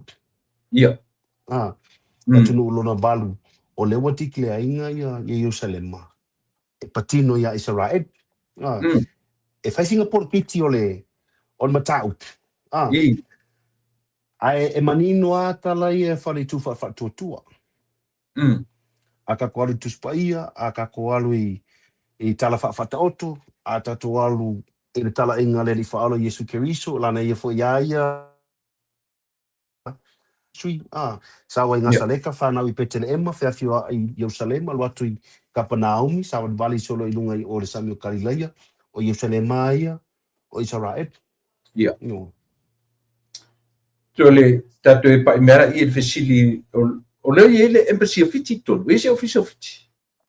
O le fatoa tiklea fiti le fatoa luatu le tausanga ni tenei, luafe lua lima. Ok. Ilo na fiti, umalo pāpua. Le office of fiti tonu. Na wele le office of fiti tonu ai foi a. Yerusalema. Na la tatala le office o la mpasa o isala elu tonu fiti. Ok. Ia, o tau iei langona titi ia te oe fifia o le ai se office of tato i le nofanga o e no. O te fia i loa fo ilele po la tonu mea lenga feita tangata Israel. Afa pe feita o le taua. I o lenga i o le kaualo ke lo le lea me la tu. O ke lo fo le mafuanga o ke lo lea au mea umala iei. Afa e tūlanga na lenga lenga wha olo wita. Ale o paringi umorenga aso fa me o le tau ye a fa pe se si tulanga o mo isa tu pe lo ingala esela le motive le mele tala yo ngai a wa ulaya e le o lango ona o le te no fu fana na wela o fana manu ia le wolanga alo fangia wele tu mo wi fa singo manga o te awela le manatu le e te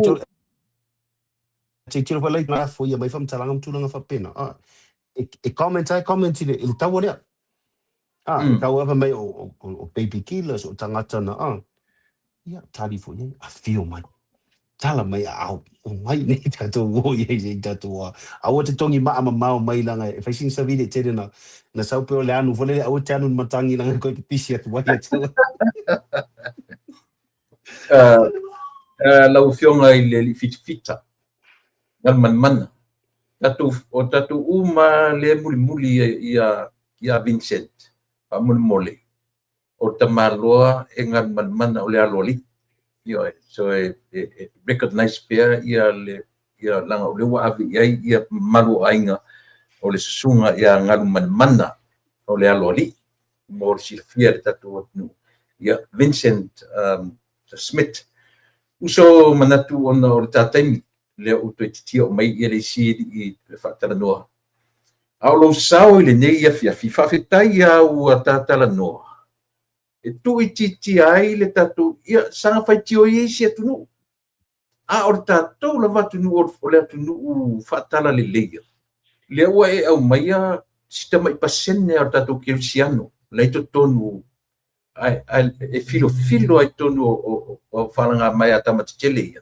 ai le lava la o recognize i to tonu o le afo o le ayo Yerusalema le fua batu sau fautuanga ia Samoa ia o latu langolangoina le mea o le langolango le malo ia le fionga le lipa le mia ia male ea foi male tulanga o lo iai ia o le tausanga nei lea ua tiklea mai o le afatu wale embassy Samoa i tonu o pa Yerusalema ona ia walo la ua siseni Utaia pe siseni Israel. Ia kuso o pepa whanau mal tele la document e wha e pel kusa o lako records ia angol lako tina o le Amerika ia lela ila ko passport Amerika ai pe fea ia le olanga ai o ngalo ke va ia kwal kupua ai pe kau koe wha kuku ai o fulili ia o ke mea koe fo ia i o po la fo se la ua ia ofa i o pe o e serve pe o le ase me ia o ngā lola whenga claim la ko sikseng ona leo ta wala whanau tu le ele tele yo mantua fo yo Israel in matou titi le matou le ngalue e te leso ona mawhai ona e saule ai pa ia panga ngā o e turisi pa kua mawhai le au se upula tangata whilu atu e ngalue po se tangata fo e whila koe langa longa sua e pi e hand-picked fo i lili o le mea nai tō tele o tangata la toi whafo i ala utala i tua le vale o Palestina ma mona no tua oi o le tribe le lau alapi e pau a lea o le alapi e mwhai o na nofo tono Yerusalema ngā lulu e whātasa mai uta ia, na o tangata Palestina. E tribe la alapi. E le mawhainga saula i ko pito atu atu Jerusalem. E le mawhainga saula i Oritana, e le mawhainga la kursari, e le mawhainga saula i tūpai. Po le ale milionea, po le ale tūpai ma tele te mau ainga i whamaikaka Palestina. E vave, e mausali e maual mato no fuanga ni langi. Na ilo isi atu inga ala. Me whelanga e feita mei tangata ia lato. O na e whamonia ngā wha spirituals la ia lato. E le mau e isi alapi. O lato i e le tala. O lato fu i e le mau. O le situlanga i o te fieta noia Jerusalema. Mo mita Jerusalema. Mantua fu i a Mohammed perfeta ala wadi i la Muslim. Ngā alui o i Mecca. Ngā alui Saudi Arabia e ngā alu. Tau fu i mea Jerusalema. Alu alo Ia sui de lang. Famai Jerusalem, famai utai. Anga uman manga ori de fai to lang. He's right here. Yo, ngo fesi de vole ia fakoi o sole. O te mana o miela se si mau e fa mau ni e pe mo i o fai to ale ia mai relo fa te tainga famai. America. A fanga la koroket. E oi la Florida. E le so na fanga mai se si tulanga. O Lucia. E o anga i Georgia. Le se fai tunu tua oi e fa pena fo i saina fa pena. Ia awala fai. O ia la Israel. O Jerusalem ia. O ingal fai tutoa. Ia koe si malo e kamare mau fore fa mai na wompa tiso Yesu ko savari mere lunga anta tala lele tu fai tutoa langi au de mai na ngampa ia. Yeah. O fa tai lava mo le mau. Au le mau ngai si ma o le mau wala o fenga fo ru ai ke le fai ka.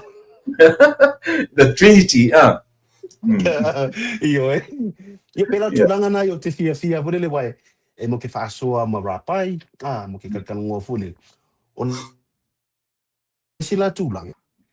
E mo mai tofto foi na lava lo langa fa Cristiano. Yeah. O ke tono mantuo e. O tangata ia mo te ngalulue. O tangata le te tonu ia Yesu po whaatanga. A fesili mena le yute ia oe. Are you a Christian? Pe fesili mena Muslim. Po o se Cristiano. O nga Italia tula ia le sao. Whaki oe o Cristiano. O le mau foi la tama ia tu lepa. Ka ngaka la le muli multa ia Yesu. O tangata la ia lau te whaaloa mo la tolifa. O mea umala tau Yesu. Expect e kama ia ka ngo reflect mai ia oe. Whamaunia e lola ia lo definition o le Christian. It's a Christ-alike. Yeah. Usala au savari. O kere koe savari la o se tangata fure le. E ngata o Samoa. O au o le suiva ai o Yesu Keriso lono winga. E te tau o le whaakeriso le tala noa. E te tau no whaakeriso le amio. E te tau longo winga. E wale ita. E alofa le alapi. Alofa le utaia. Ma le whaatumutumunga. O le angalua le ngangpa i o le tua i anganga o tama ia. Pera tu kusala o la uiala o la ngai tutoni Jerusalema ia so uma. O matua i tofto fuar whaatutua. O le mokua i savari la wad whaakuakua. Ma le taditonu. E le ngata o Samoa. Ai alu o oil suiva ai o le lifa ala. Ai mai sale tu whaakirisiano. Live like Christ. Christ. Yeah. Christ alike. Fe menga wa ia yuso. Faftai tele, faftai le tua moni. La seta so li lumana. Pea e fo i ura whanua. Te mana fa misital ta tanoanga. Au e sau fai mai i se no fuanga i longa tu spaia. Ai manga orive. Ia, mana ia. La so ta ia tu pea. Le ua ta le fia. Le ua te ale titi ale ono. Ta la si fia te mine i Jerusalem. Jerusalem, te mi pe lova vea Jerusalem. Le ua te ale fitu ia mātou ni Colorado. O tae au le tūlai lua la waa. O te toe fo iai. I olo po muli nei. Ia, me voile nei tu. Ia ua wha no fo. Ia ai. Mawalunga alfa tutua ma tonu e le tula fo i e le tua. Ia, mo i wha le vai vasa ma tulang fa pena. Ia, e comfortable la fo le ko e confident na lo loto lo ia i pele. A wha peo tō fia o e le tua tala Jerusalem mai. Wha ua o le o unanga. I ona tangata, lau whanua ma tulang fa pena. Ia. Tatia i, leo kako alu tala vole le Yesu fo mai tatia lau ainga, tatia o mātua. Ai amor koru sen muli mātua tua. Tu le. Ia, ngal mana. Tala nga yelo toto sa pali. Manai, ia mafutaina lo iai tutono na lau ele sa ele atua. after na te aluatu ma mori mawina ia le tantonunga o tangata. E ui ana to ala titi le pasene to tonu o Yerusalema, Keusiano.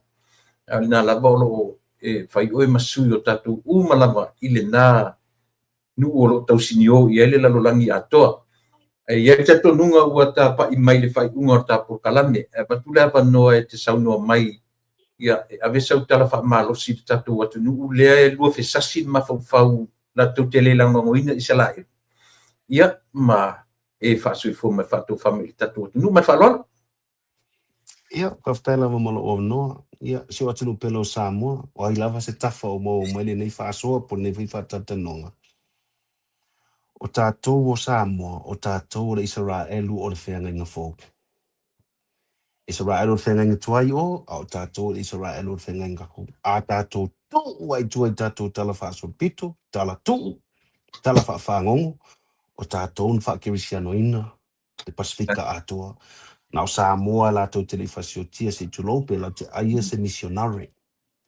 O tātou lenga sa mare upu wale lo palang. Le walu ato le ta o tātou pa wefa meka kou. Ale langi kusa. O talanga te titulo ye te nofoto e su e anai tua. Samoa o le atu nu tofi. Le atu te tautana no e paka ko tu i tātou tanu. Man tofo e tu da awhai tātou whalo longa. Kau ke ali lunga. Tulonga le langi malolo. Ngā solso. Kau ke ali me tau le tua. O nai te loe o tātou e. O tātou tangata whitwhiria. O tātou loe. Ia male melo na lua. Vanga na lua. Tātou ala tunu na watu i siamani. Ele yalwa siamani se sia. Ia o aku ia falani o ngai lua New Caledonia Tahiti. O Britania o atu Amerika. Anga o Samoa ia le sisifo ia watu tu tātou Samoa sai. Tu langa ka kilo wa. Ia watu tangata you te. Eu tu lang va pena. Ja, lerlei tele ja pe velal makolas ni. The Smith, the Swalker, the Swanky. Oh, isi tu lang va pena. Io siamo ni uma, la volo tiltilo. Po feto no sa ol toto le tato. De kilo fungale. Ia ele ngataina o te fa malo si pe le langa fat tu Samoa. O aso ia tu la pole me tono le to fat tu moni. O le tali tonu ai le vaio. That's a true faith.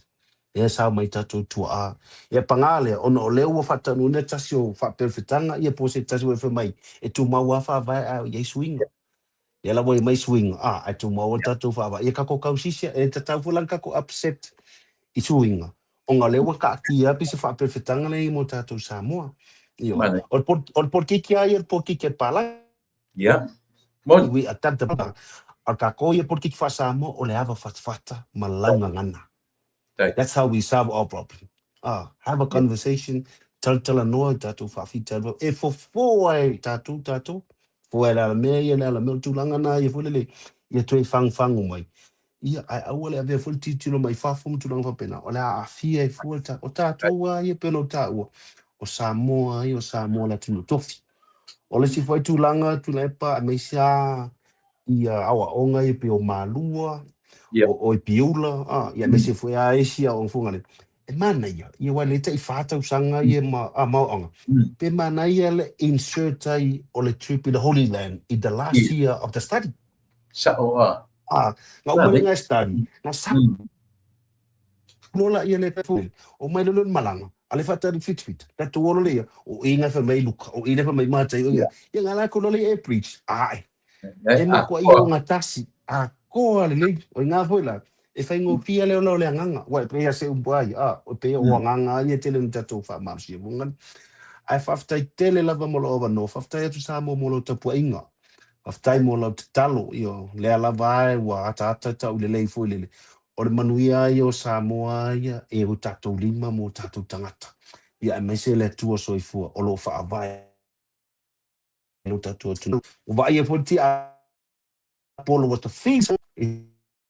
tonu o ta pa masara anga ya me se foi tonu a inga matulanga fa pena yo o misiona ia ti Apollo fa me sa wenga oi fa le anga fa siot ki kan ki fa peta ta pone o nga oi ole o fa kala pu matulanga pena le ai tu mau pele upole tu nga kan fa ki Apollo ngoi es of time lo over no fa time foi mo la o fionga tu sai foi mo ta por kalame le ne aso fa mani tele le tua e fa tanu alta tu ngata le fai ka wanka lai mai lunga i oi fe foia il mong olive ya se tau pulola talo pe le tua se ma se time ya kat kong ngai fa tanu ango me tau le tua ango i me foi la yo se stula nga e tau lon me tau le tua vo le di e lon sofa po ia ta tonu malo fa ma oni tau nu ya talo foi mo ya me se foi ale e nei tau sang foi a inga fe ngai matu tu mga nga fa manu tele le tua ya oi la sunga ya me se foi pa anga o la to foi multa i la tai tele mo la no fa manu le tua ya sa mo ya me se foi tina se ainga ya ma na yo so foi a ro pe na mata mai pe mo me foi nei fa sa longa ia le li man manai moni ai o te tatongo toto tino ma ano le fionga le di pare bia me sa fa madia ngai ta yo le tu o le uso to tino ia te oi man fala ia a fai fe a fonga mai le me se foi capeneta mo fa nga malo tu mau pelo fa vai le tu malo fa tu le ai se me te pole e te tala le to fa tu a foi lu tau ba ti te oi le vai te ni tu lang fa pena o ina foi to foi na ia lo fa tu o Yesua ye fa mai o le loto mo lalu alu ia le tala foi ma sai na sa no fa mai ta ia lalo pele asa sa man o na ina ma wai malo ai manuia fa manuia le tu le fionga le palimia si o tato malo sa mo e cabinet ia fa pe foi le o tato malo si o tato tu mai maunga te tele si tau lava si picho titi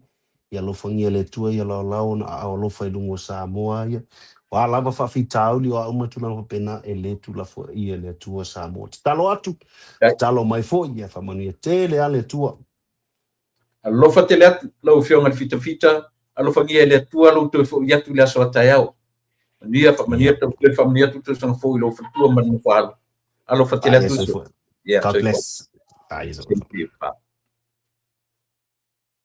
Oh God.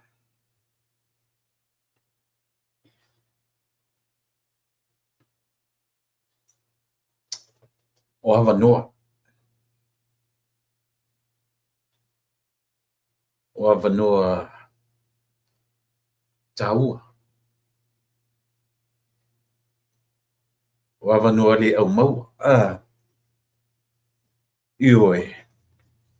Ma filua ia na le la le lima de papel. Ioi. Fio fofo iai le. Io temi na o temi mafuta o risa te tatalu ai. Temi te whapina o fa lima. Temi na te alai. Io temi na o tai au. O te alai po le a whai le tai au le lima. Io e na mafsuta iai ma le uso. Ia. Ma whaelo mai o le sau e asi mai siana whanau ma siona ainga i Colorado ia tue tu pa alai le aso atai au ia mantua le au auna ia tatou uma le te matamataina to a tele i ana followers ia o lea ua whaelo mai o lo ua suafa tapala nei i le ngalu malimana o le alo li o le alo li i fasino manga o ngalu malimana i lo matou foi no so Tawari ngo Vincent ai langa wa ave ia fa lo longa pa io ai ia mana tu peseli ia fa ngalo na ngo amtai o ngal mana ia ai o lela so mai Malaysia u maru tatu pa ngamasan ia wa uma foi ia tatu tala no le langi male la langi male nu pa ia le vela tatu le reality o me o ia ile tatu watu ia ma tu langa se temi o no mai fio le tatu pa masani ia le fionga ia leota privisingano mo ronga le mamea io le masalo o ni nai minute ia o na mai le lunga i tatu fa o le tatu o le nei la matemi au ia te au le tatu fola te mini ia tatalo ane mo le au ona ia mo lana ngalunga tele ia o fai tonu o le nupa ia ngalo ia te au ana ia ta ua to fa to lima ila to ona ia li samo ua fai poi po uma i ta mai ta i utaia ua tala ngafa i tonu o ta mai ta i utaia ia ai paure pona e vava mamau me no foi ia le uri Samoa pai pui potu I tamai te yo vi o tatu vai ala I mo le ole to no more purity le toto tangata Israel e lava o tele na tala ngafa I tangata onu ese ioe ia ai ole vaenga le na uta ua ia le ua failo mai e tiklea mai la fionga le li pale mia ole a to mani ole a fatu nai ia le me ole embassy office ia pole official tatu malo I to tonu ia talo sia ia pasila le tangata ono mea mo I le embassy le fita le na matano ne io te le lope to tau su e fiasi sia o lu le tatu nunga tala fea ngai ma fitau I le ia mo tangata o no foi tonu fana na wela na fana ia le ua tonu mai ia le tatu malo le nei fiafi ia fatu I lau fionga leota ia fio mai lau fionga li lupi whalele o nuu ma fioanga ia e meise fo ia le kalisia ia o whaano fwai lau fionga leota ia oro e soswani e au whaingarua tofia le atua ia e meise fo ia ngarua nga whaale malo oro whapea na wala au inai o I tonu le na ai tele au kilani ia e le fau le whawa ai mai le tatu atunu ia langa na whaafuase ia tapu kalami le wasunke nei ai o left o aha e le lei ia le ta tautua fo I mana una o le nei aso me lea ia fio maia ma tala mai au ia whatala wha maia I le tatu atunu ia mafta mai nei vaenga o le fiafi man whaloalo leota ia waftai tele tu lepa whamalo atu fo I le pokalame mātango fia le nei aso ia o le ata se e ia I le sawa fulauna e whaafulauina mai I le amatanga e ta pokalame. Ia, aina ona outo e pitau atu e whaatalo whaatu le pa ia ma le mamalu sa moalo whapenu whaafunga mai. Ia, ai mese fo I lato umalawa e whaile pokalame nei ma lato pokalame fia fia e whaafunga iai. O a fo ini sosoani e mau atu I ata ua. Ia, ai mese fo I al tato fine ia mua whanua. Ia, pe o se tunangal na e matango fia ia le pokalame nei, ia na ona o to e whapitau atu ai I le lau whaafetai ua uma ona lafo I le tatu atunu. Ia, ona o to e whaafetai atu e whoila ia lea ma o whaamalo atu I le au solo, ia e mese fo ia lupe whaalele o Samoa lo whapeona no manu I so se tu e fia lolangi ona o le taua suina o le ipo leola. Ma nei o whetinu tonu al pokalame le ana nei ma le pokalame fo ia le sunga le li fo mai na lua whatatano. E o pe o tau au mai eise mea ma nei e tu tonu le amatanga o le tausanga. Ia ma le amatanga o le tatou pokalame o le ua iai. Ia o whawhitai tele a wa ese tō wha ia te oe tu le epa. E amata whapea, amata I le finangalo le tua. Ia tatou pokalame. Ina ia whapea o na maua pea le anganga o le whaakewisianu I pokalame ne tātou te whaia. Ia ona o to e whapea to ele lea. Ia, whaatalo whaatu le paia ma le mamalu o le atunu, tūla toa o Samoa, ai maise ia tapa au, ia, o toto au o Samoa, ia, whamalo, whaafatai fo ila au tau langlango mai le pokalame. Malo, whaafatai, ia, isi na memory o le. Sanga fo e tau manatua e a mata mai na pitola ta pitonu oro e mafta mai. Ia, na le paule me mana ia le o tau sanga fo o le no fole fale.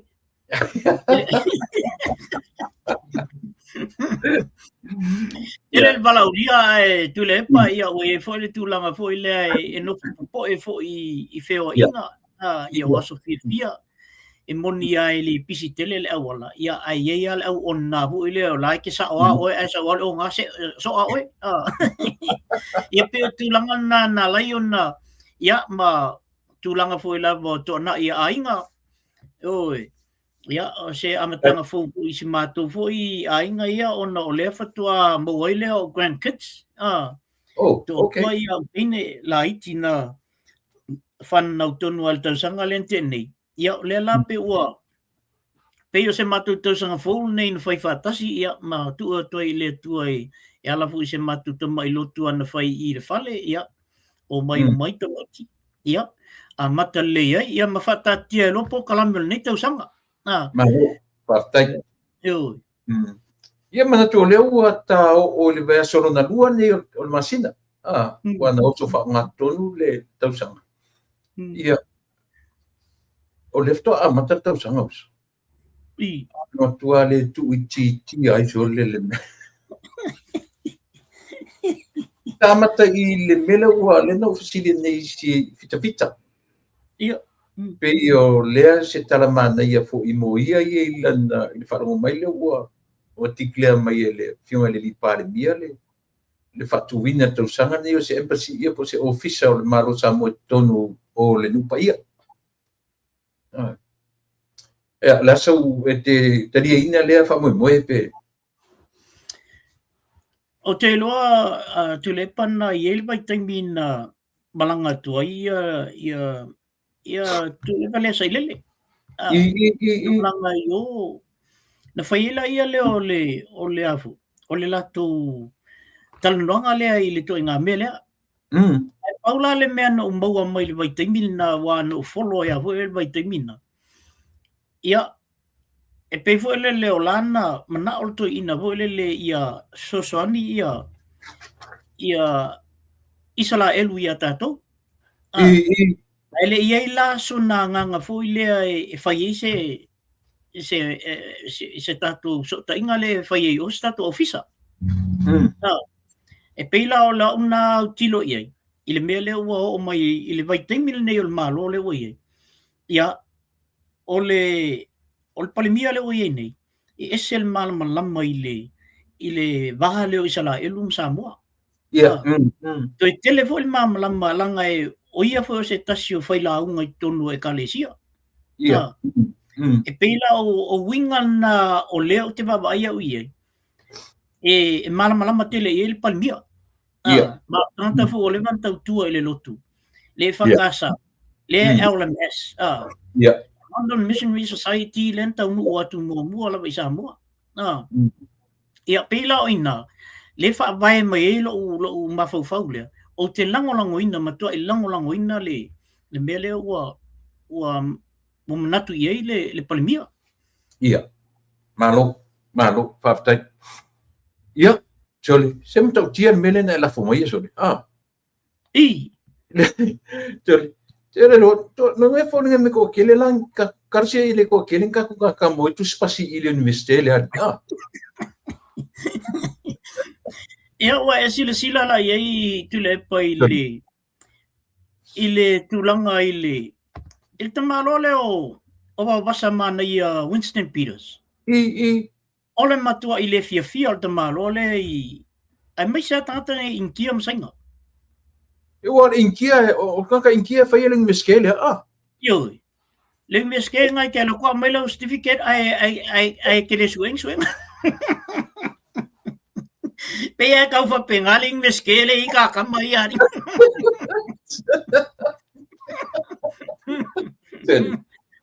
Kero nga. Anga o va be maua. O ora le students nga. Eu ferolo ka kama ia nga uminga Ia sa ala nga ruasu Ye ke fu fa pe me ka ko mo I nga mo we fa dong ka ka mai le ai mo ia nga umi fa si umi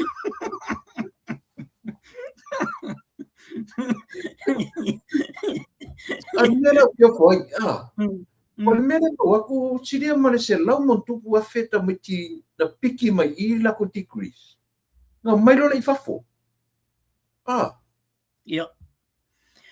O nei ia mātou tulepa. O tele doctors na mo I nei ele whamaunia ia lato tusipasi na mai malato. Degrees na mai malato o fōmai. Talo ai nei o te lopo tau sanga elente nei.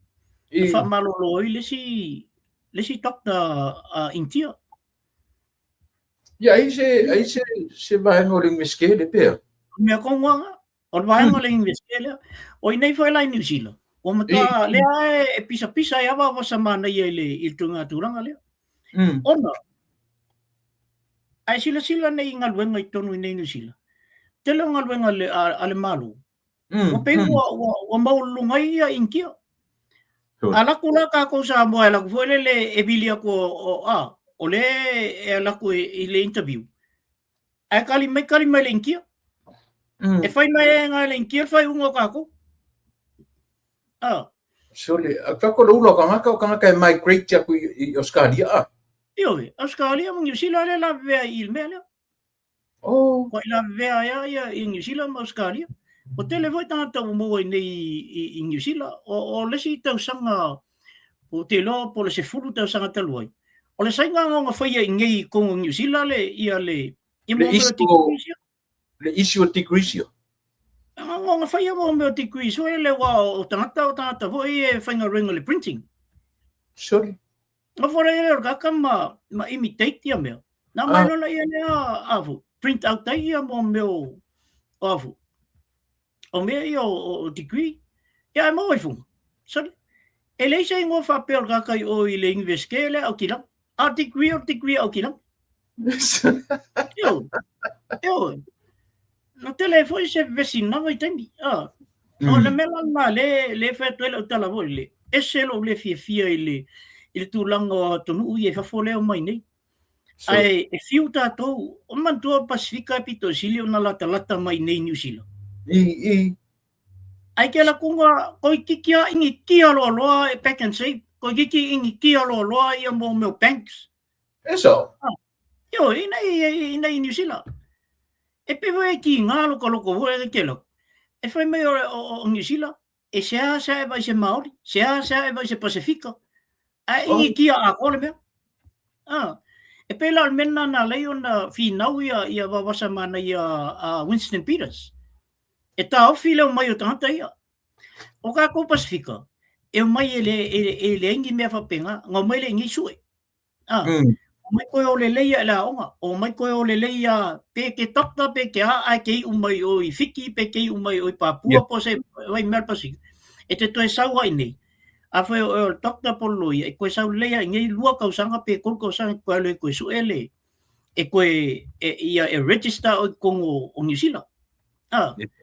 Ia whapenga fo Australia. O le system foi nga America.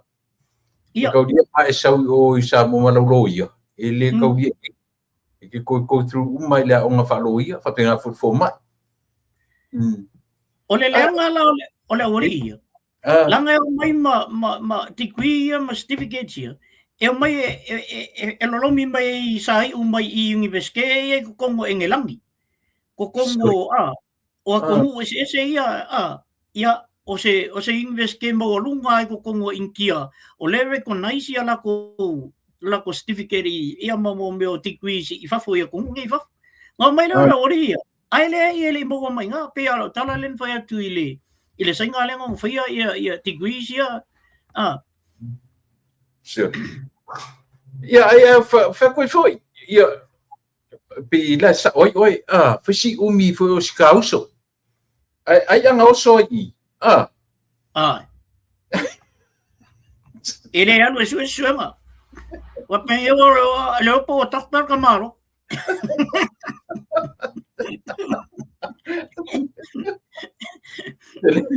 ora takta voele kipi e ba kwal kaka e la kul kaka fai sa iso ko fa kai kai ya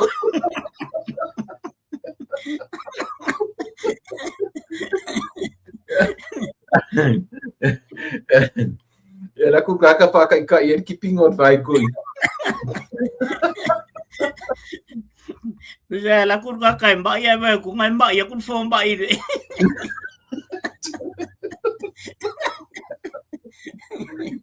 Do aka sole ro da fo mingor me. O ke no sorry. Yo ole ni o tu langi nga mai Ska makila Samoa nga ko nga. Ele ya o tele ia me foi le na mai ele al paura le me o matai tu nga ma o fasa o ila le mele ko yo fasa o al mele o no tulanga na le New Zealand temin nei te lo fe ole fa fonga mai nisio o tangata ia ilunga le mtanga luenga ia al malo le tono New Zealand. Ke le ole inkia le o e kaimingi. O lako holdinga la ia mtanga luenga te tele ia. Ia ngā bakulo le la ua kulo inkia ia. O le mako council ia ngai West Auckland. Ko aku mure inkia. Mai le se ori ngā se tuloa, na mai e ai tu o lo fale le me vole le drainage le sau. Ai o mai kala. Ele mawhai e kakanga se ile, ngā koso ese le mole me ole hap fo ele le lunga ole drainage. Ako wapal makukua kaka. Ia olo pre ele whai langa luenga e kukuka makamakai. Ia. Maia. O e le no mata tuna ni te le lopo le te sao le mele no faita wat wai le observa. Ngai ti nai mai le li o na nai. Ia le termination o lona foi o lona o mo se fai uma. O tele I loa o mo se fai unga le mele na. Ia. O te lo to e tala wal na le ina walanga o le ua o tele susu e ngana ua ia ma o tele fo ia tu langa la ua o ta tie tono le o susu e ngai. E ina I mea fo le ia wai se longa e sau le result. Ona fai lo le fa mau ia ta tu fam talanga I e fai. Ai se fam talanga e sau tua vo le fa pe mai pe a le si vai nga le vai nga le kuanga vale le sau ngila ko me sau ape ia o la o sa o me le fai mai. Ai se fam talanga le temin nei fo le fai unga. Ele ai ele I mo se fai unga. Le mo se fai. Le o tu singa foi observa no fai tau tu nga fa pe etinai mai le io le tu inga o terminate langa service. Tu pe mena o fiura tu sa ili pe ia se ia au fa pero no winga la e mo mai ia le otale ato nga ole mele ia ole ia tau mai I se foi na la foto ia le la foto na mai se ta puina o e ta pena mai na ia ta fe la foto foi la ia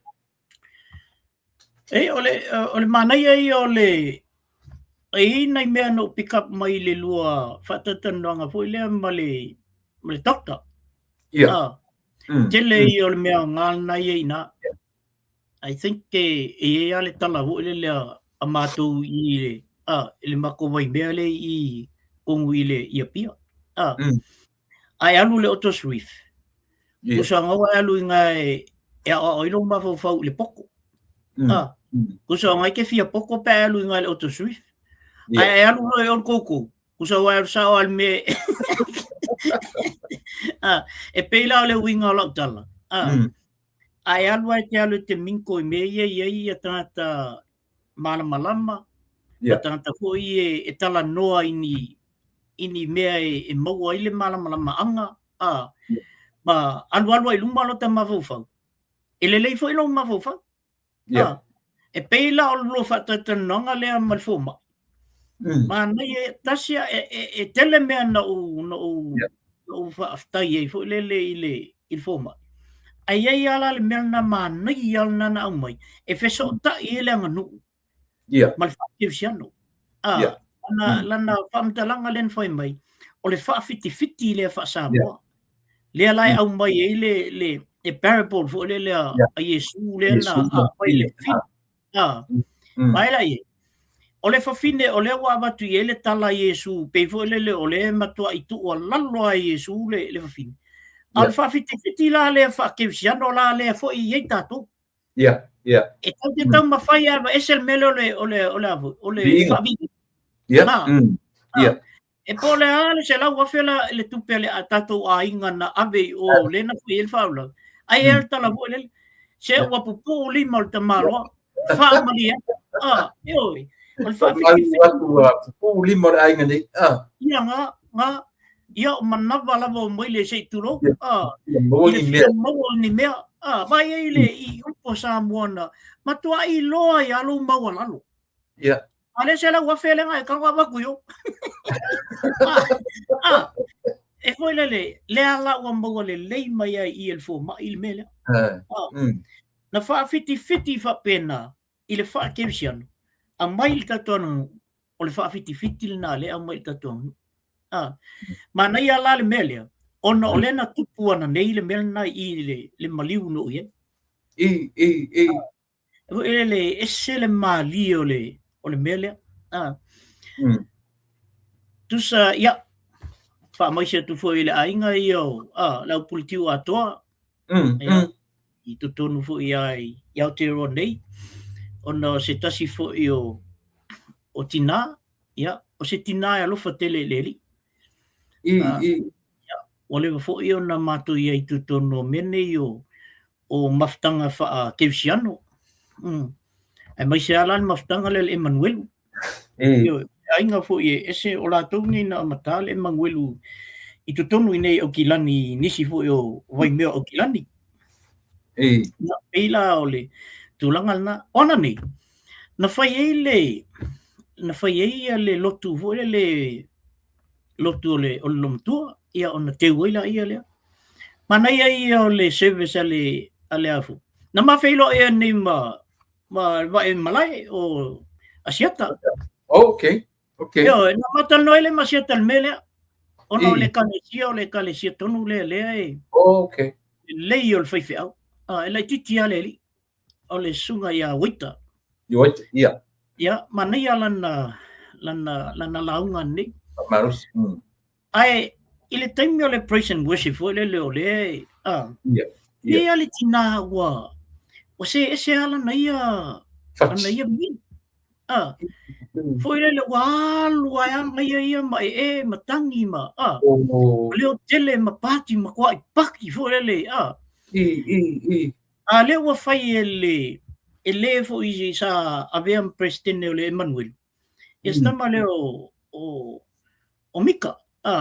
Ia, o le lau apostolo tamal na itono Israel ia o li tai fo.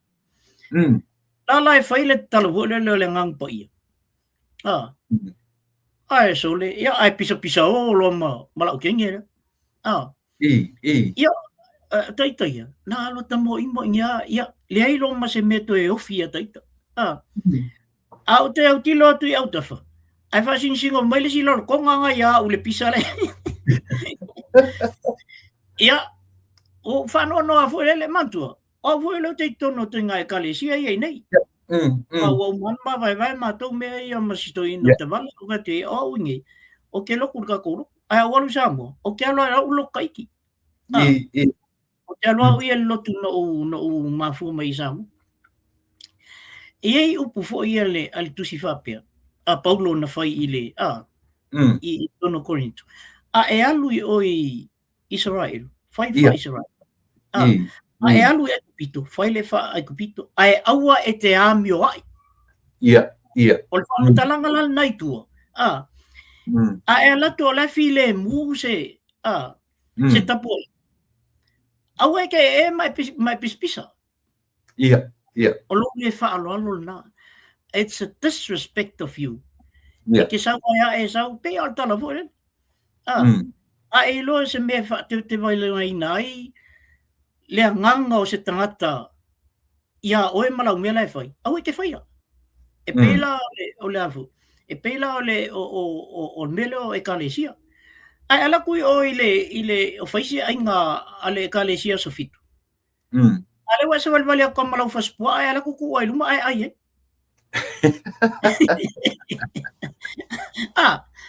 Don't me have a pena.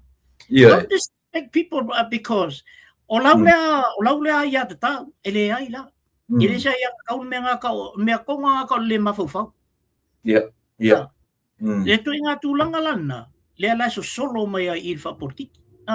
Mana ia la, sa ubaba ai ala ba ia le sunga le whawhenga.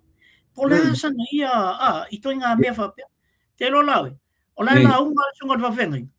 Ai wa makua ki ngā karinga le whawhenga. O le saula wa singkala, paki. Al maliu le mele. Paki. Ke on mai sawa e sunga le whawhenga. Awane e toi pati ke wa ngalo la unga le fifai. Ui. Esa. Wa baila ele.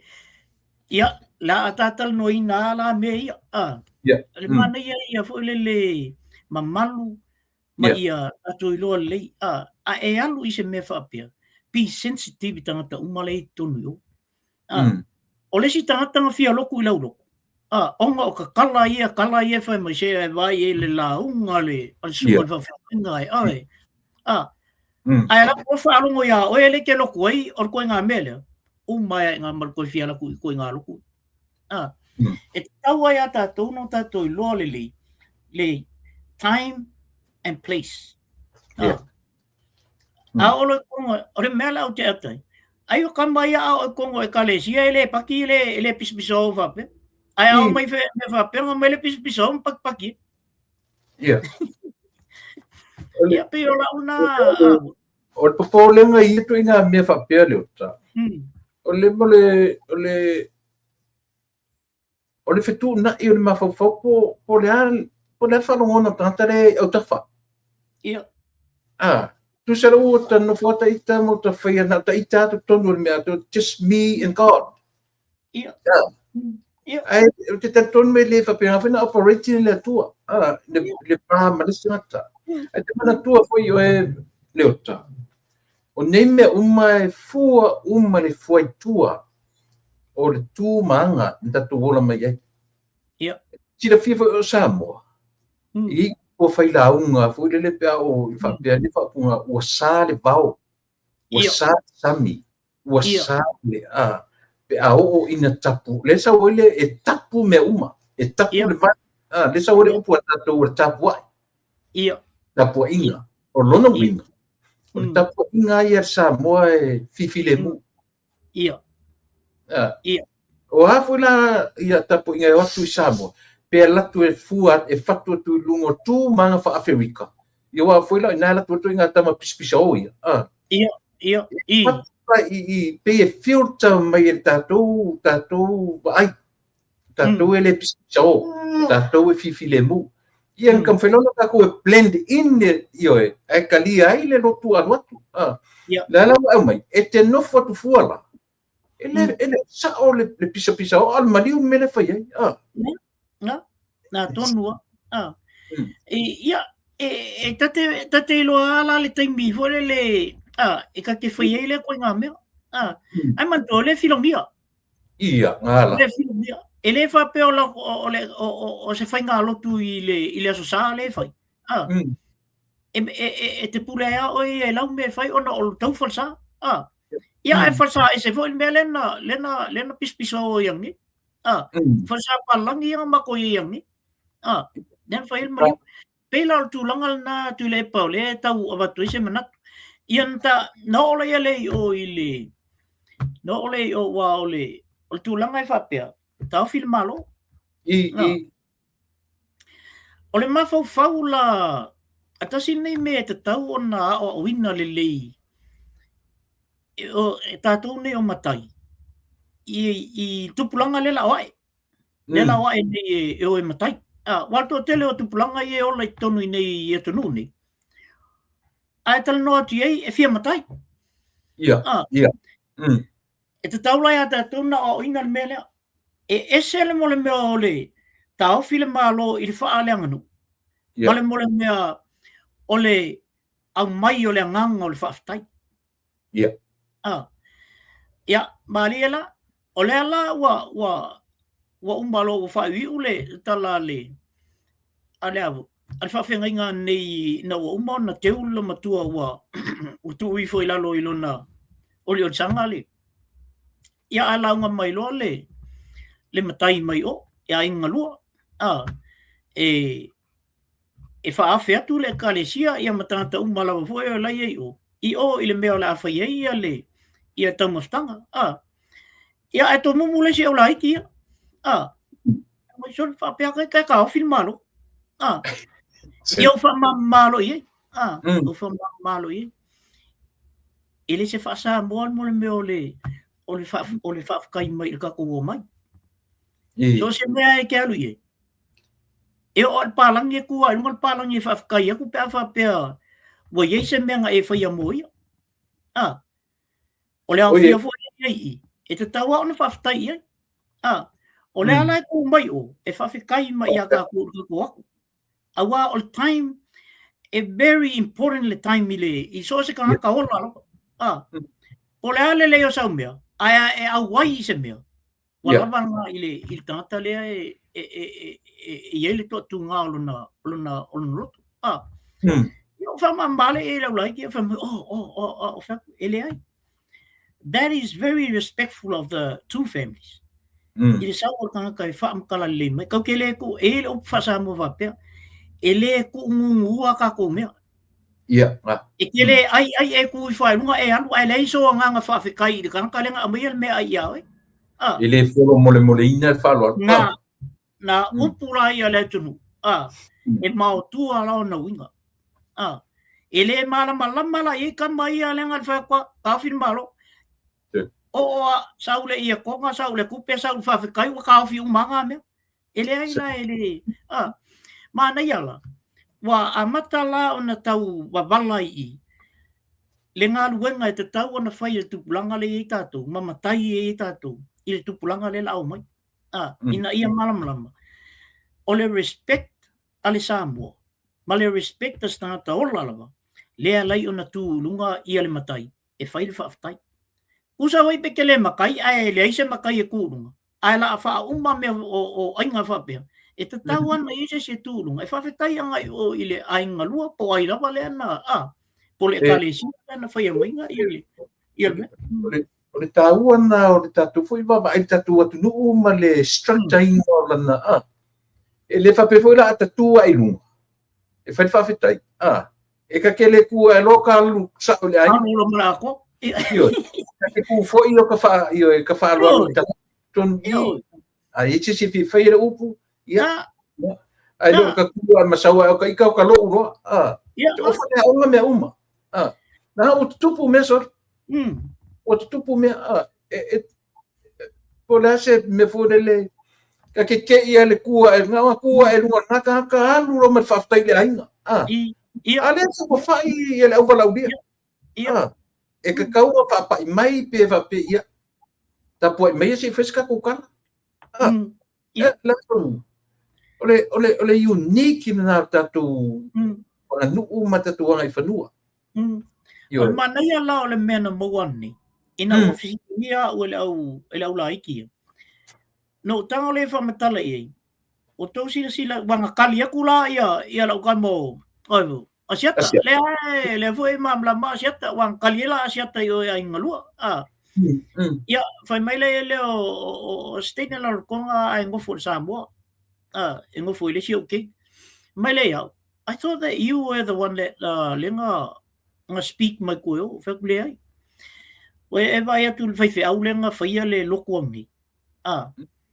o le orator la nga fai au lenga fai le lokuangi o mea fa o mea fa o le kalesia e la uma e tali mai I all the time me fai el fatau when the discussion was done by the Matais e mawhai langa kua ulunga po sesia fo le valaulia e ku ulunga e whai le whakau ai umai whakau e lafo lava I o I le orita le kalesia tangata na runga whakau pia umai whakau a le manga ia fo la me ia whakau e makua e kako I loa ia le mana ia fo le leo o le tū malanga nu o tātou kau ke loa e fo le tula fale fa alo kau ke lo for kula fale fo le alanga ku lunga ongol finga vale Malfia mo se la fo malfia mo se la mana ia la io tinga me ia pe o amata tul mena tulepa ina wa o te lo le fa funga uma mai alto tele o le telefone ni o la fai e kalesia ai tu to e kalesia ia pe o nai mena vo le tatu te mo mai me tatu te o ma o ina tatu ia pe o sia na tau pu amata tu mana ia ta mai ala I no ta pu le fa fiti nena ta no ele suma fa ia se fa fiki lan mele o le batul fa lo ai mo kike da so kiti le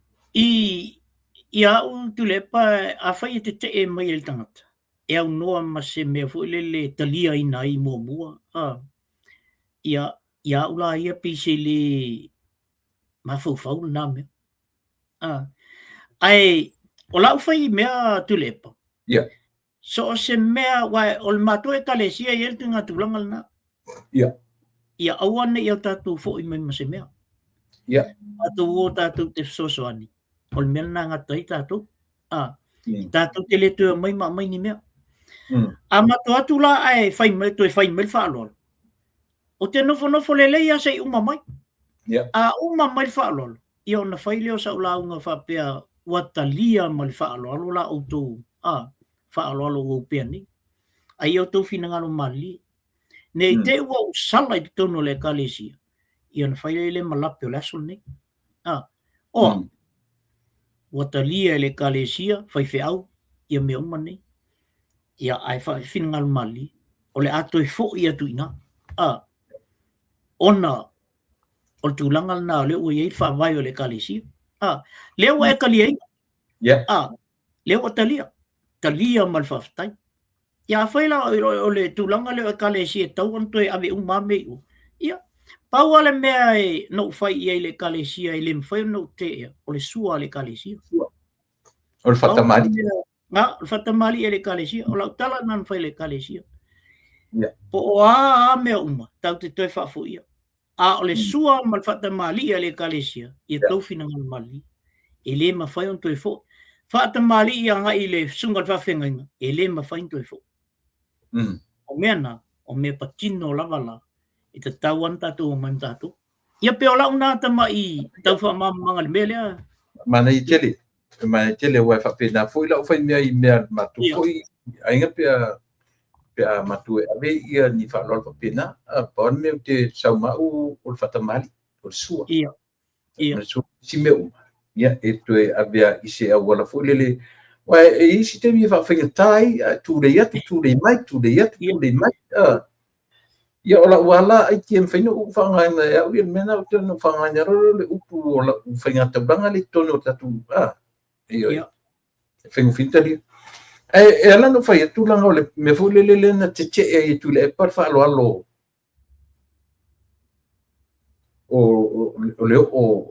o ina fai e o por ki kelen menna tu le por ki kelen menna fai lungo se lo tu tinga ile tanta totas awa ngalo ile fa alo tele na o mai tu tonu le o le malo tele el malo na le o tatu e pai langa i lalo uma malu le melo fa fiti ia e man ia la mengen fa ia o foi le o le mata tatu tilo foi la ile lo tele ngo me pilota pa i de ai tu pulanga fodo ia sale malo eu ad fafkai mai qua ia nga o ka o fiel malo sa o falo longo le por calamia pero le te va o tanga ta so le ile fanga ina le ngali fo le me o stadio le la tamale interview ni tu le pa pero le otro langa ai mana tu tanga na so fina tu fo ia i tu ile il fam sinonga tu le il fai unga le loia na fai e oi nai sa wilo te fa no nonga oi tanga te fai ia oi tanga te le fai ia il tu la fono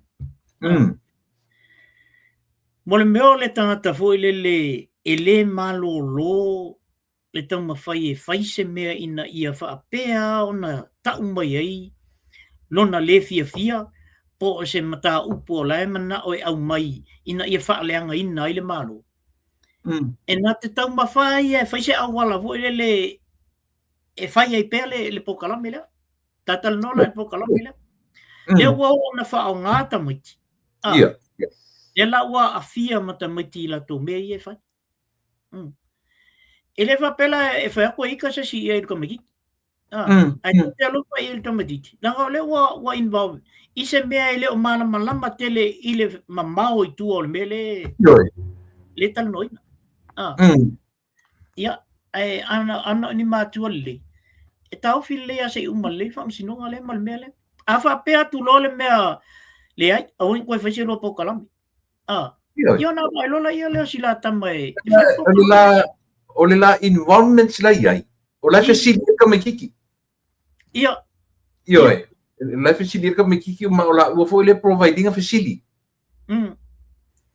ele malama ka makiki me kongwe so le ana involved ia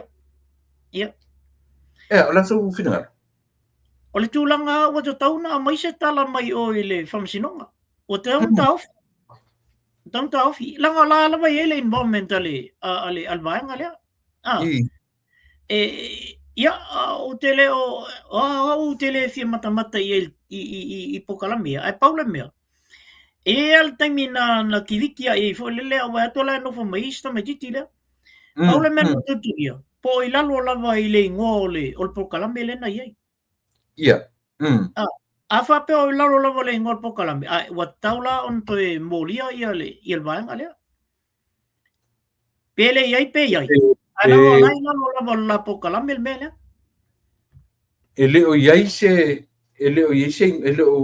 se mauta viinga e pokalami mua na i lunga le loko ia e loko ai ke ua chaka tu la tu fole le to sauro pokalami ua le ai atoa se me o le se loko pau ana mera o iai o le la tama le ua ngofo mai o le background a ko sui uma le ko ise loko le sai ai uma so o le fesili ala a fesili le famsino o ai le coaching me ka mikiki le ngoi le ale involvement o ka mikiki le ko le mele o ai matu o ka mikiki le ia ka fesili lo la o lo no vinga e ali o le unga ali le manga fai le mea por ko inga langa ele po ki ngalo fia moeus fa longo ia fa male linga o stadia le si po parlamento male le tu lua tu la le interview nga le fa le nga la por malo male li parmia tu le pa por kalame atoa o le ngaoi ia o le kala pepelo e mau mea uma na pena na whaamatala i to ina ia le mea whionga le li pārimia. I tawara ni o tau te tartano i ai. E wha e tau pea i whamasinonga Samoa. E toi sila i mea ika. O le mele ua mai. Aua ni toi whais por kalami. Por kalami le whai e mo i ele o toi ai le o sui le ngoa. O la ua foi le behind the scene. They're working from behind the scene. O la ua le whaatonu maia fesili to meti. Wai le manu nama ka meti me fesili i atu le. To pele o vaia la fōringa. To lea. Ai tatau na fesili ngia ele whamasinonga. O le mau vai la ua lea e neno mai tua. O la ua le whaatonu wholau mai tua ta meti tira. Wai le ke malama ka meki i issues la tupu Samoa na la ua le malama le so ole fa no nga telena la le taba ai la sa wa ai la wa ai la le fa fiti to ina ele o fai ai me ta ur fo malo e do se va nga atole o la na fo nga malo lo fai tu le pola ua i ei o le matua i te le la vo le whainga nga i ei le im tau pule o fung malo tono mei al to ine fai. Le la whatan ranga fo i male i leo puro. Kiri whaonga. Nau whalonga fo i la whana. O le mea lawa e lea tuai le aluanga i el to ina. Le tūlanga lea o le mea fo le ngaoi, pepelo. O le kaupo pepelo i lumba o kuspa ia. O yo fo i menga Ua fia kau sanga o sau ai i al mele. O le ai ang isi mea. Tu le pa o le ai se si mea to e alo il to ina lea ona o mele leila tu tupu te min nei tono o Samoa. i le malo le o sa nei. O fiu la to ina to su enisi me fo fa vale ama e tua ia ile le palmio. O le ai. La u koe fo ia e pe ala ele o le pepe fo le. E alua ai koe fo ia o ile me lana fai o. A le me lana sasa mua. E fa pe na la lo ngona to ina le. Pai o alu solo i po kalame ese. Le same message la. O le malo ya, a le mea la mali e toina. E alo aloanga mea ngā aisa mulmulea fa mai ia, e fa malia tu foi, i le ratunu. E vai e esele, tutusa le leia mal mea lea le ilo puloko e fai. O le umai fa mai, ia, e watu foi fa manuia tu foi i le fionga i le li polemia ma a. A le ma ko i o ngā fai a ngei a kalon polemia. Wai la e mol tanta fa alaka, kau fa valea, pepeno. Mea kau palanga kau fa valea, pepeno, fa alaka. Sa leleia. Jori. Sama pasoa ma ale. La pokala mele so o ngalo te po tolu ya su talwai. Ora son fu e matano male. Da toe pa iela le matano ma alele. Sa ofisiringi le forensic audit. Aita ua ilola e le fionga le minister. Iku male la toe fo i le malo e toe sa i la toe fai atoa le forensic audit. Ona o le maua. E ngalu fatasi a company po o tu e company. Ia mal auso tu sia tatu nu. O le facility tele. Fa le fia na pe le o tau atagia mai. Le ki o ata fi umi e fia me ma le ba. Ia le result o le mele. Ele lo le fo langa le la to so mai dunga to ina. Piu tau piu o so mai to ina fo e pi ke ma fale. O la mo ko ni so mai lunga, la mo ko nga mai lunga le fo. Ma lona le le o faita watu samo. Le mele i tu o me umai. A fa no me foi la ye followers se le HPP ma le fa pe o tuai pe se o ko nga ia iloa. Tau fasiringia fia me. E te tau o na fasiringia fia me i le la va le melen to e fall back a ia tu lepa. Ma to e whai ai ala whai ngā mea ia. Na mafu ai o na malepe ia le bairua ina le fast. Au lela ia i tua ma mea ia. Le forensic audit. Ngai o fofongia mea ia na ale sau li poki pe foringa mai e le ai tengo si ta we. E au per tatu ta pisa i meia, ma tatu te langa lampi meia. Nanga e te lea no na fianga, e te lea no na fianga. Pe ai se o te sili. La no fa longo ai le sa te tup, le sa minstau tu pe talu ai. Le li oi foi. Lau timu ia. Na langona i tala lau timu ia, te lea li poti mai e mea onga le i tonu. Yo. Le uke ia all of a sudden neki ia ua koe molo au atu whapea. Asi tatu tateria. E pauan nao le mea ia le fulanangi na le mawhatanoanga. Ua tolo atu tua ia le lile le chief auditor lea. Le atari le son-in-law o Sailele.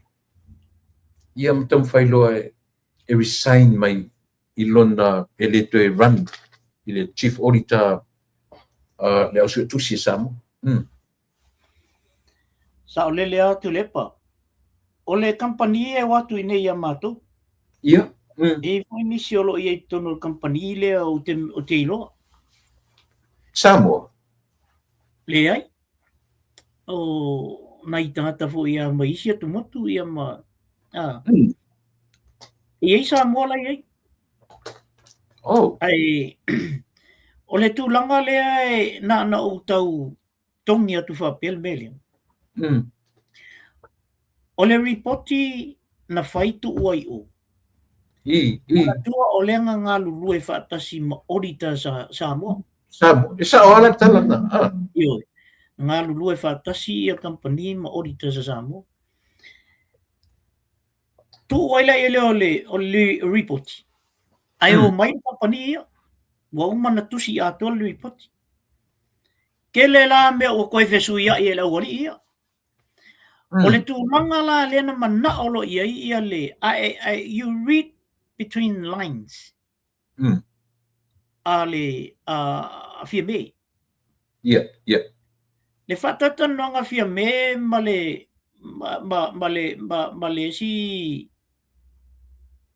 Malaysia o li ia o le tiu. Na whapea le tala fia me.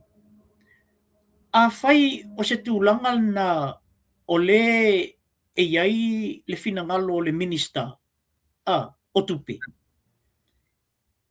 E le aia se mea o whaale tonu o le report. Ai a whapea la o lona finangalo na. Ia, o te tau ana a mai iluma.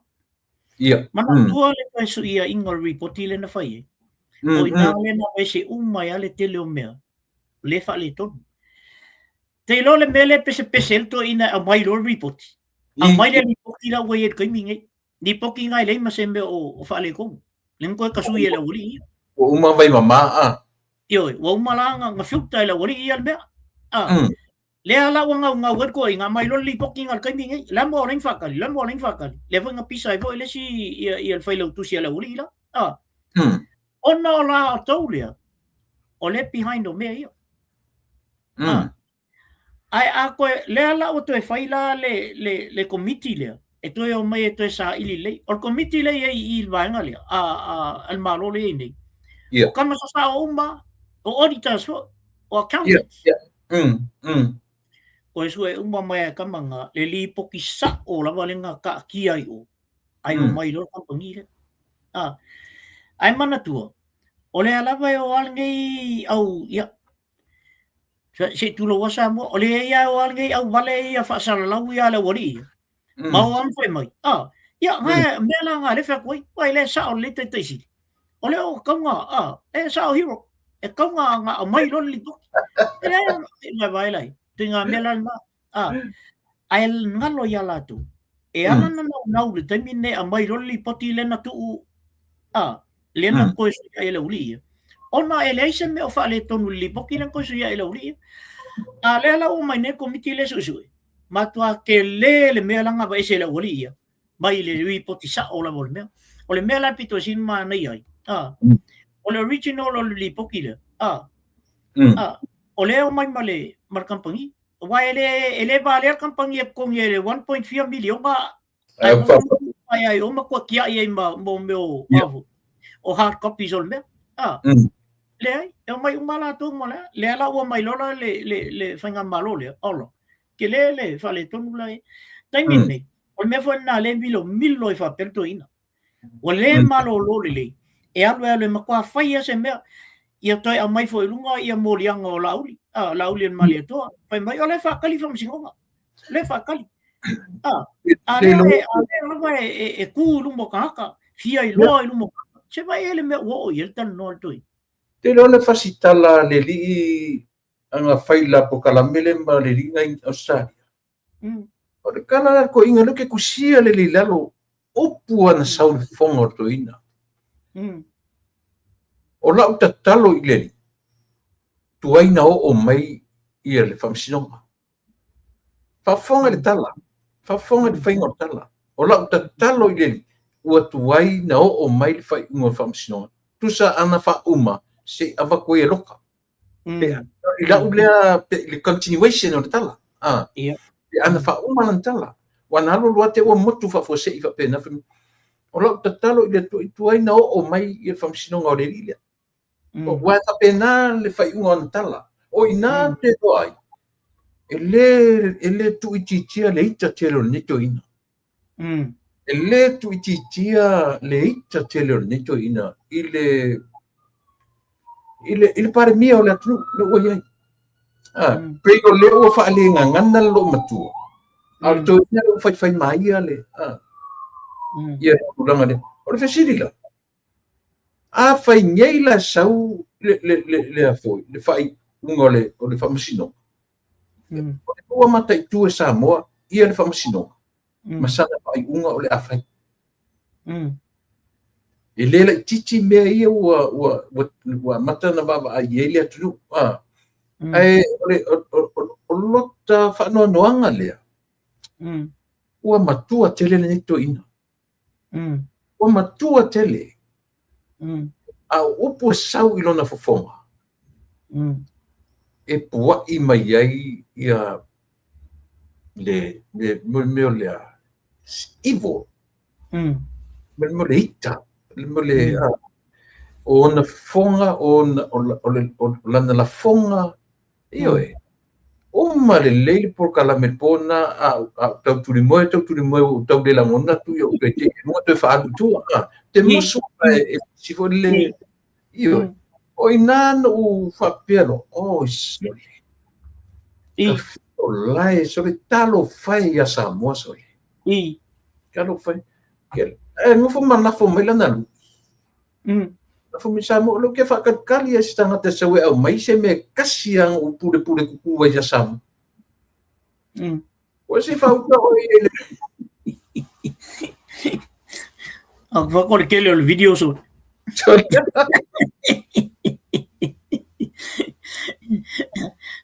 Ele é um mico que sua aí vai com mais vídeos. Ia pau alo polenga. Ia o foi na vídeo que lá foi Samoa e fomos se uma no ni.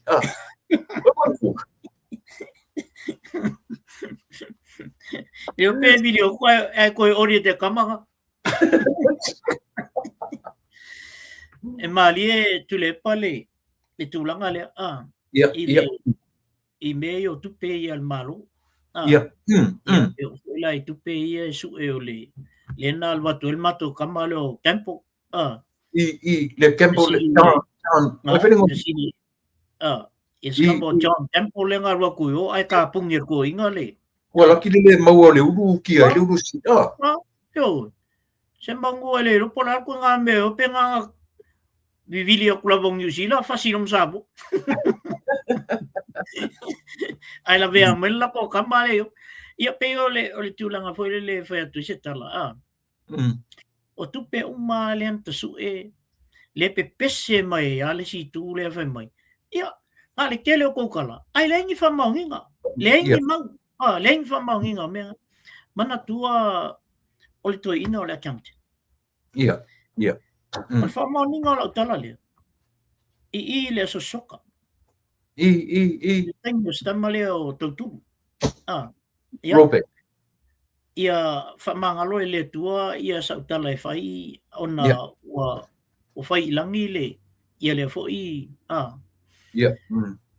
le toi mitona nga lo ke pleskeng el soka ngi 4 million vaku yo Samoa el FIFA alwa ko yo Saul mer le Saul mer on kwa ma ngi yo li poke Samoa le mai awa foi eso er ko inga lo ko kulu yo ko kulu foi o financial i sai ile choice tanten mala mai tupe ia vaku foi accountancy amba vaku ia vakua le accountant ia whangau ia kaukuru ai sa warka malo vaku ia fafinge yo ke le whangau warka malo ngai kenge ia accountant vaku ia foi la i mo meu o auditors vaku foi ele ke vai sauli poke sa mo ave o le FIFA ka sole le ai se meu fale ko ala o makwale ai se ku pesa mo makwale lo apo fele alu anga i ku i fai ale le mele ke lo e ke ia le ku mai o kama sa o mai o America send mai le FIFA soka le no kamanga siaki me computers me se i akwa avelo kamanga pingi male susu par susu Oli ole o te lo foi tal tonu ai fesili si ali ole le loia. Le ana. Ia tai. Ia pari. Kai minga ole I le chapipi foi lo le fai ama kamo mat ko inga nga. Alo ko le pa mai ia lio ai fai mai lungo le sum ia le. Anga oi Amerika. Ia le pawalal men asu me lo fi fai vai te milna. Fama vai tau fama vai ia teine na no tiro mai le nga. Ai tonu le. O soka. O te le ma fai ona o toi ave se o ngoia. Langa o mea ia lena tutupu. Na foi whaalongolongo le lei maale se o li soka ia. Lea la ue eltu ngā tūlanga le temin nei. O lea la kula wao lea vai akunga. E o mia I o ia whamawai. Wa fia ingaka o aku kongor soka kai mingi o lau whamawai. Ele mawala la kapi. Ele mawhaing whamawai la oli ia. Langa o la kou lai whaia ia. Lai whaia ia ori tingo mea ia. Ia ai le ongo mai foi ei le World Rugby. O le sokala le ai la. Nga mako ka ua kula mai o le FIFA. O le le ei sambo. Mako le ei se mea e o ia mako ngi sila. E fa moe mai ia mako mo ke supportinga ku ngala ko. Aska mai asosi mako asosi o le ai fa ia mako e mako kupe. O sambo. Milionga 1.2 1.5 million e avaku every year. E fai ele soka sa mo aku pe Amerika. Se vai. Vai la o le tu inga mela na leo te lole. Leo te masalo ye. A fai sa o mele te masalo ai fa tusa I le mele na tu pul soka na vai ten. E tala fea ngai la lo mbavu faula lo fa pe. Ele la o me foi la le fai ele to ina le mlan ba nga umai. Wai accountant umakakai ko auditors umakakai. O le lai fai kamba ia ko ngali poki. Nga vele ol malo. Ole mele ngai nei tu inga mea. O tangata o le na palota tu le ala po mai fa moi. E o tangata nei fai le lato wa tamai. Ma fa molo awa tuai tu pele tunu ale nei tapo ia tu la tunu yo na palota ia tu malo le si me na tu ia leli o fai mai o tangata tu ia leli I fa nga se el audi mali to tu pele tunu a mai ngal me lo fa nga se o le fale o fun fa vai o sasina Alan fa malama le la o le temi ele na tu pela la tu ai tu malo fa nga ruang ante mai na tu per malo le na tu orka o ka kawa nga loka so o ka kawa ke le lo ka ko po la me le fa pe mai mo sa no fa un interview le malangi Ia te maleota na fesili atu langi I le lua o I le maualulunga o ai tā lafu o le malo. E tarisa I le e le o le vaai I le au whai o ai tā lafu. E tanga I le malo I le ngā whatia na tutongi. E se ia I tu ai ngā filosofi. E sa no whanononga I le e whaila te viu ngai e uri ale la uro sene o langi le I pai mahu le O fai koe ngā me whapewsiria koe le maurungo I kālafu me o pole fue I kālafu. Koa me o le pai le malonga ngā whatia. E le koe o whasa mai le o le koe karia se I kālafu. Ia boe atu tatu malo o ilunga le pasene na o le turanga ele mawhai ei ona toe whaisa I kālafu. Le fesili kele ali e fesili ai le na no le fai sa bon fai se fai nga mori ai wa le foi la fa fiki o la auli ang fo wal malo ai ni a fesili la fo o la fo ang fai yo ai ke le yo la nga part nga fai I me nga vai luai ke le Sele. A whai o le atonu o Samoa o ni tangata e malamalama. Whaingo fie I o le mtau pulea. Leta te tamu whai wha malamalama. Yeah. Whaingo fie I o na malamalama I. O le mea fo le na leo alai na o solo wha pea le atonu. Yeah. Ona o le toi ina. O lea wa alu solo I koe ngā me wha pea. E tau mawhaia. E whai se mea toi pa ua ia I la uli on mali atua. Pa uma ia e male whainga malo. Ai toi o mai la tu e toi tau mawhai e toi whai le mea lea e le umana la tu whaia. Ina ia koe kiria e se mangei mea. Ai koe a maka le rola ia leo o le atunu. E le toi mawhai on toi whai le nā mea. I le mawhai on la tu toi whaia se mea whapena. Langa o lea ua matua I ta atitia uma mea umalam. O lea fo ua la toi whai le suenga o le forensic lea. Ia o inala la tato baba ai lola le moni mal fa mauni o meia tato te tapisai ma mea ia leo mai ele si awali ia fa matala mai lunga o la to pokalami me foi leo ta leo mai I fai mai mautupe ko ngi ai ke sile foi man milionga len ko ngi ia kan ka su e o lapi ia te fa ka ko ia kuso Wala se le kupe se me le aunga. Sole. Ia, aki ia la le whainga le forensic o le me kakau. Le suenga la o lapi. Abalana. Kusa o le tau whaaleanga o lapi ia lato. Ioi. Ale la alo le kupe le malo a mai Yesu e ia o lapi. Al kupe le malo, al kupe le kung. Ai o le ikanga, inga wala kongu a whainga o la pipa tonu. Ia. Muko ake le foi le mafua ngana na le non fai mai ele ia sisi. Le whainga luenga I malo o la pipa sia. O mea fua kakanga o la pi. Pai mai ia o ngofu ia e o kafa. Alai talango, soli. Walu loko mau fo mai kai mi o fa pe ia lang ka mau rupo o ale.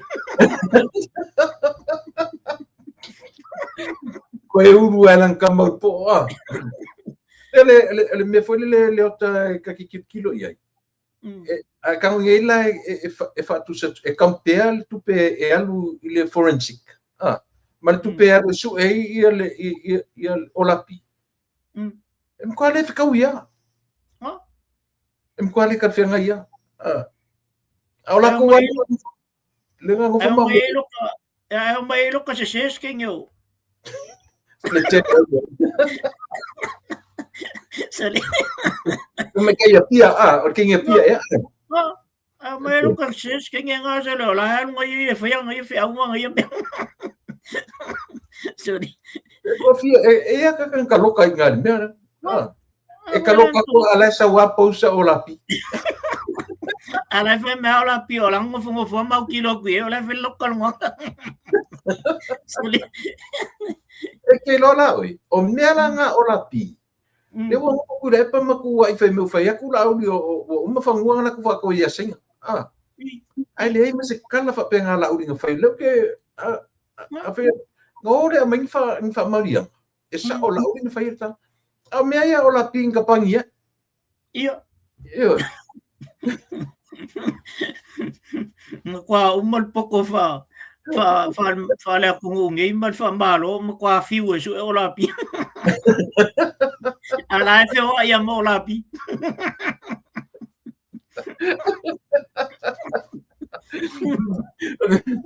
Me kongu e pai mare po o la pi ala ka ngo la ko te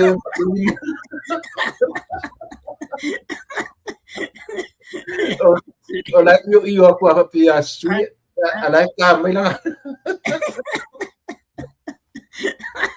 Sere. Kwa fale ko nga ka mastuia e iso. Ano sambo inga sanga vale solo lungo sori Ia. Le singa mea o pau ale mea o le tala lo a mai pandemia ia ia pandemia lo foi me pandemia ele ko me mo son kai ngiango mai ai au ka ko ngi Ka ko la ka nga ko tatu fai ale mele ala ele ka ko fa winga fai le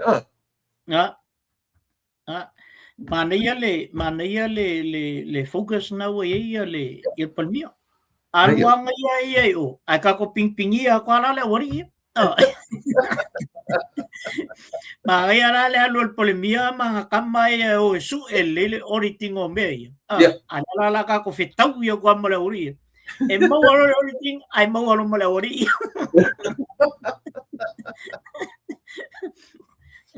Ova ai le se mea I laro laso. O le alo le kaini, ka fio la anga I mea anu karasingi. E anu le whapesiko ka moe kwasi sia, me se whamu karasingi ngā la umane. Talking nonsense. Sa o le leiso. Mai le ngutu o toi ina ua sole. O le mea tau na tatu mafau I le malo le tunu. O le asa mea le leia le tunu e moa mai le mea le tala noa mai le to ina. A whapea o la tau o lea ngai al malo. E eisa mea le leia le tunu e moa mai le mea lea o le lau mai o le anga o la auri. O le asa pa aia le tunu o le taimi nei I le malo le ua iai I le atia na e inga o le malo. Ma le ena o le tolu e masinga a le koe ki kia se lau ka ia ua maua I le aisa. O le ase au tilo wha tangata nu Samoa. Le I tātou ma le vaenga uma le tapisa me. O le ase tātou wapai. Na tupu le mea I le taimi o toin. Le ai ma se mea na tupu me le. Ai ua foi le māneia ese foi whainga le tua I le malole ne. Mana tua o kongu mai la vai kaimi o le o aso fia. Pe o aso I ala makua I sa sao I ale mea. Ai o so whai e roi. Le lai maua umai akangi pe fiku suru e pe ongo suru lau mo. Silinga. Ia ba ai la I le tu ngā tūlanga le. A whai lau tātou ni tangata e malama le mele tu. Ele kau whamakalainga la ia mea. O mea unga whai merko inga lea. Ma kua alu e se uma e loka mawawau ma mea whai merko inga lea. I le mea lea o tupu taimi nei. Le ale mea o el pusa mo. Na walu lalo kosu lima. O koe pisa I se se o la wari. O ma se se o pisa mai e.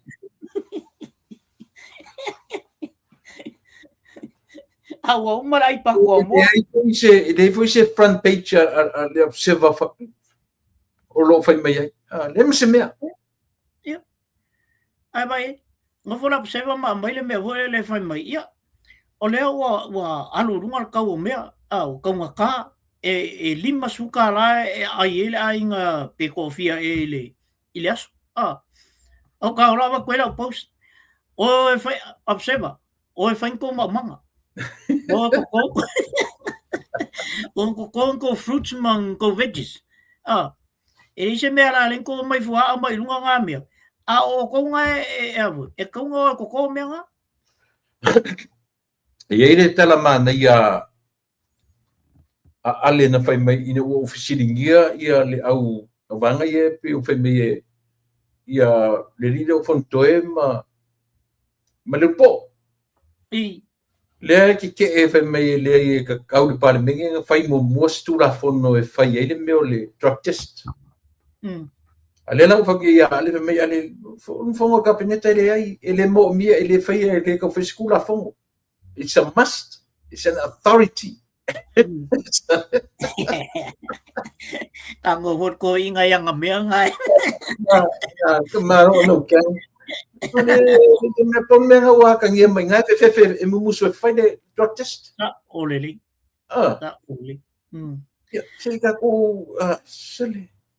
Whataita ila na alu se sio le wali ia alu whainga luenga I old gold mine I Australia. Ia, O Australia. E ke ala ku whailau test. A ele mga o iei. Kuri o. E ke le whainga luenga. Whapenga umala le mea lea. Ele e whaiangi inkula whongo e testai oi. Ia. Ka koe lo le leia. Ole aisa. Ma la au whasaina. De mele o maluanga mena. E iliko.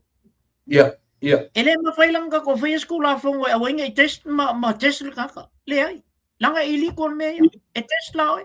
A whai anga ke kango iei. Wa e soli tu la whono. Easy as that. Ele ai ang isi vaungo me ia. Ano mga ka may fayet farming if may nang farming if kula fo. Isa mawhai. Tau ona yesi tu la fo no e fa tino ina ile drug test. Ia wari. Ano maguai whawal pale ala mo. Le mese I tulau sa mo. Ole whai a skula whongo inga ia awainga I pe whai e le mele. Ole mele e kakaunga whai. Ole o kalokar ko kele. Onga ua maua. Ole lau ke whaonga me ia. Lala me la lenga ese mai la ia o ele palmenge. O la koe kaunga makua maa losi e tu la whono. I lo kanga lau kele.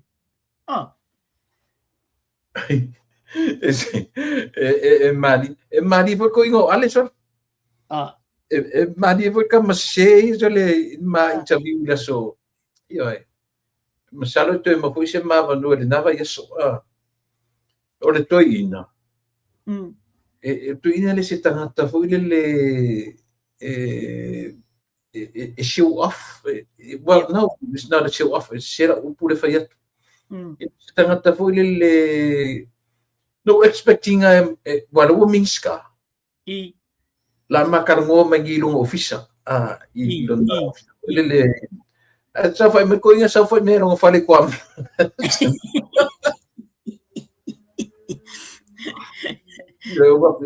Este foi le ko inga talo fai. O sia uolele. O sia uolele. Ia avo. E ta pipi umala oli. E ko kele o ko le ta pipi o mal kamingi o la ale le yan ma ko fai ngau. E no fola ma te o ale.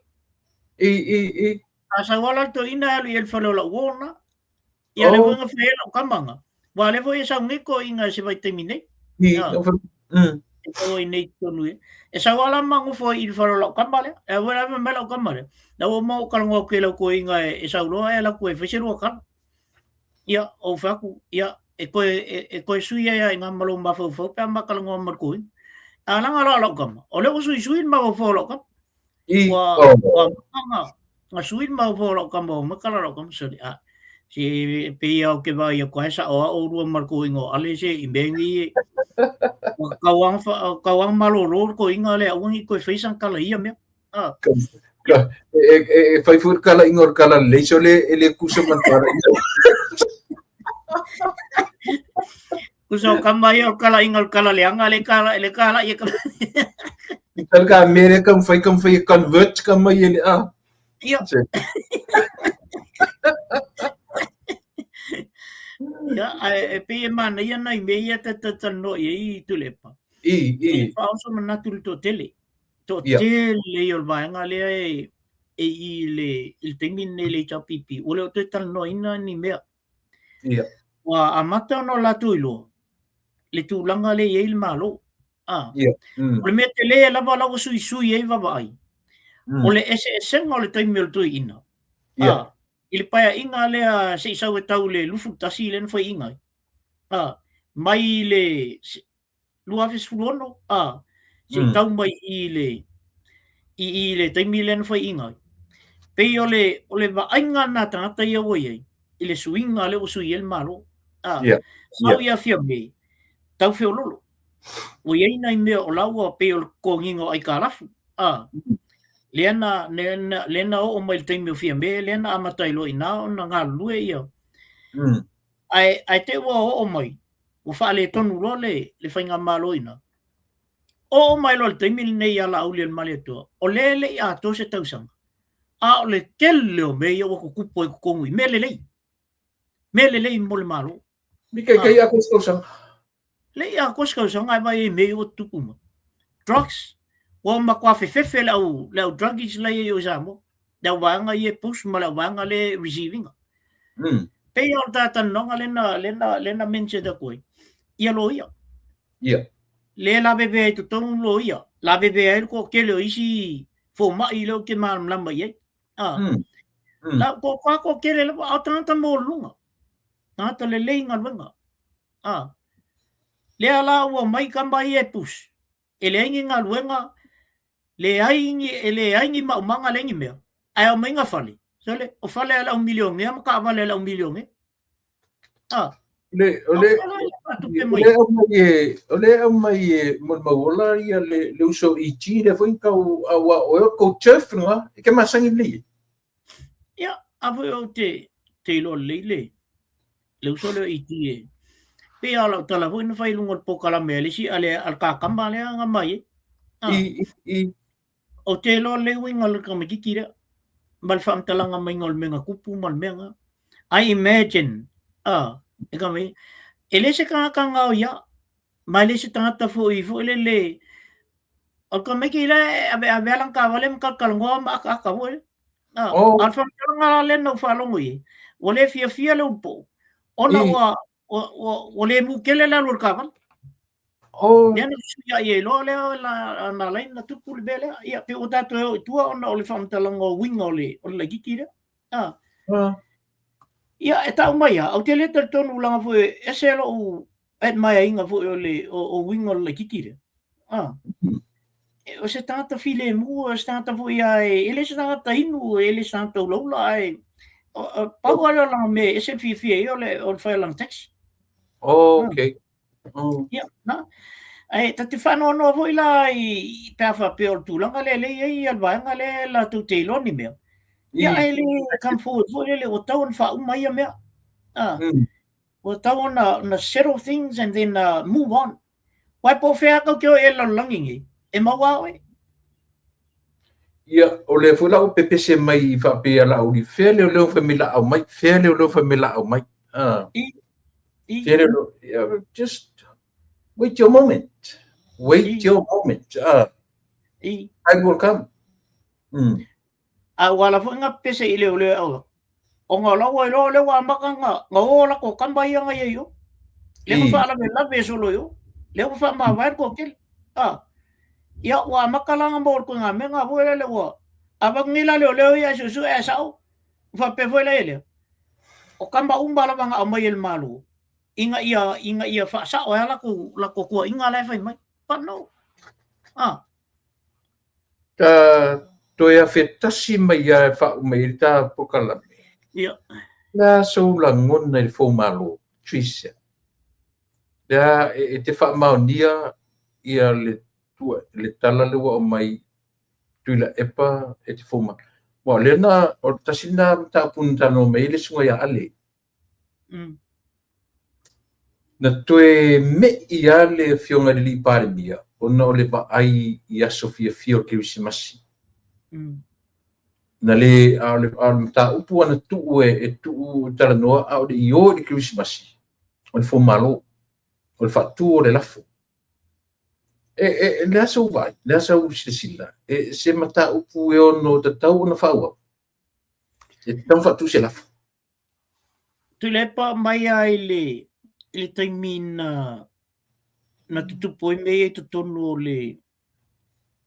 o le malo o le al fast sa ia ro mana tu foi le ia to manu pea ia le finangalo o le fast ia ona o te manatula le foi le le pride ia foi le fa pea baba ai mai sia tu no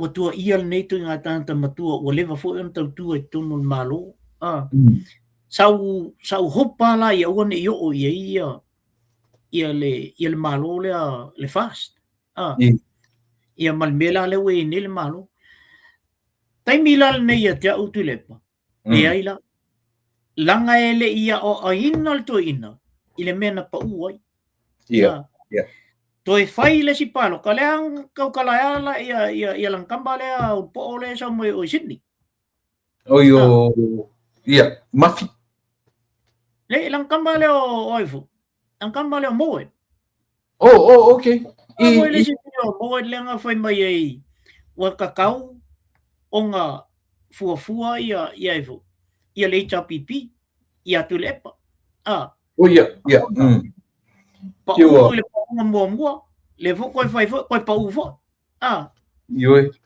Sa ka tau ina le koe ina. Ma le whailau kusi le koe ina. Sa ka kau ia la ua ma mawhau lo whapea. Wo o ala ele kanga piko siringa laka ma ia ka ua. Yo fai mai. Ale utau tala whapea. O lona winga. O iei le mea ua tupu i ilvalea. E te tau nei, o na whaise fufuanga. Ai tau filo le tau whaaleanga lea. Lea le mea le il te minei. O a masalo ai anga whaise. Ai anga whaise se avu. Se wale si fasal laua alka me kis fuka usanga ya lua e oa e vanga le o fai mai la ko ka whaaleanga i.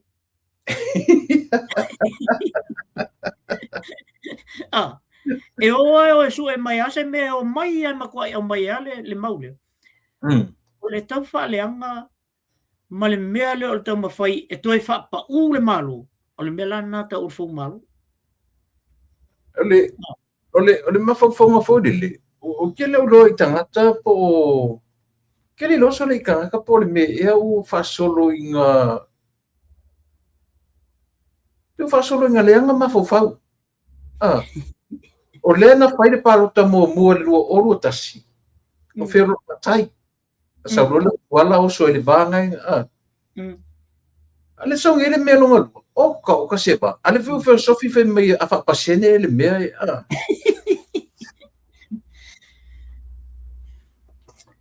Ale talitonuina ua pa u. O ngisi me koe whai mai e kua pe saola ko i pasenge ma. O le ale tūlanga o le mele ke ba ia kuie. E te whai alto i ngā rating ngā fōlele i mea i o tālonga. E te whai i to i ngā mea fōi o le mea leo le malo. I te tonu whai ngā malo. O ke leo whaalonga ngai New Zealand o whai irko i ngā kalanga.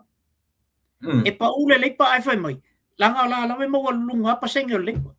Pa ule mea o te whaalonga i el melna. Le taimi o le whai ei mo meo o tami votes fōi le e whai ei e sau i le vai aso wape mai. Ia se fun pasenge le walua i lunga ia national. Ia lima pasenge ia e whapena.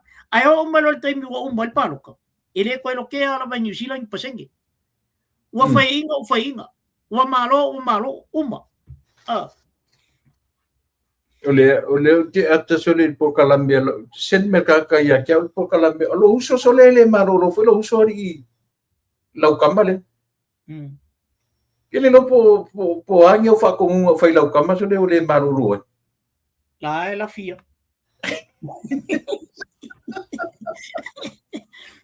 mo kwa mo ngon ko lau kama ele ko ngo mai fo mela ngo fo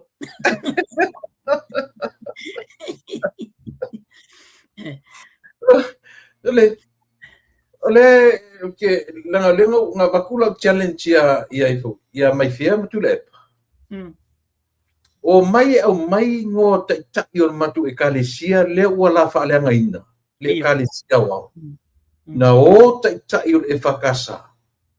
Ma avele matawa na ule au le malu. Ya be setu le pa male. Tu fipani. Le la fa ya. Ai langi o lua faku mangi me. Awanga en fai mai o nga o kai au mai ngo te langa fia fa no foi tanga to le kalesia. O ke fie loa po i kongura tai le kalesia. Le o ka ura ngaina. E tata i. Anga leo mai o kama fai mai o kai le kalesia. Io. Ai de ma se le fatu au mai ngo. Fe me leia ku le pa ngo.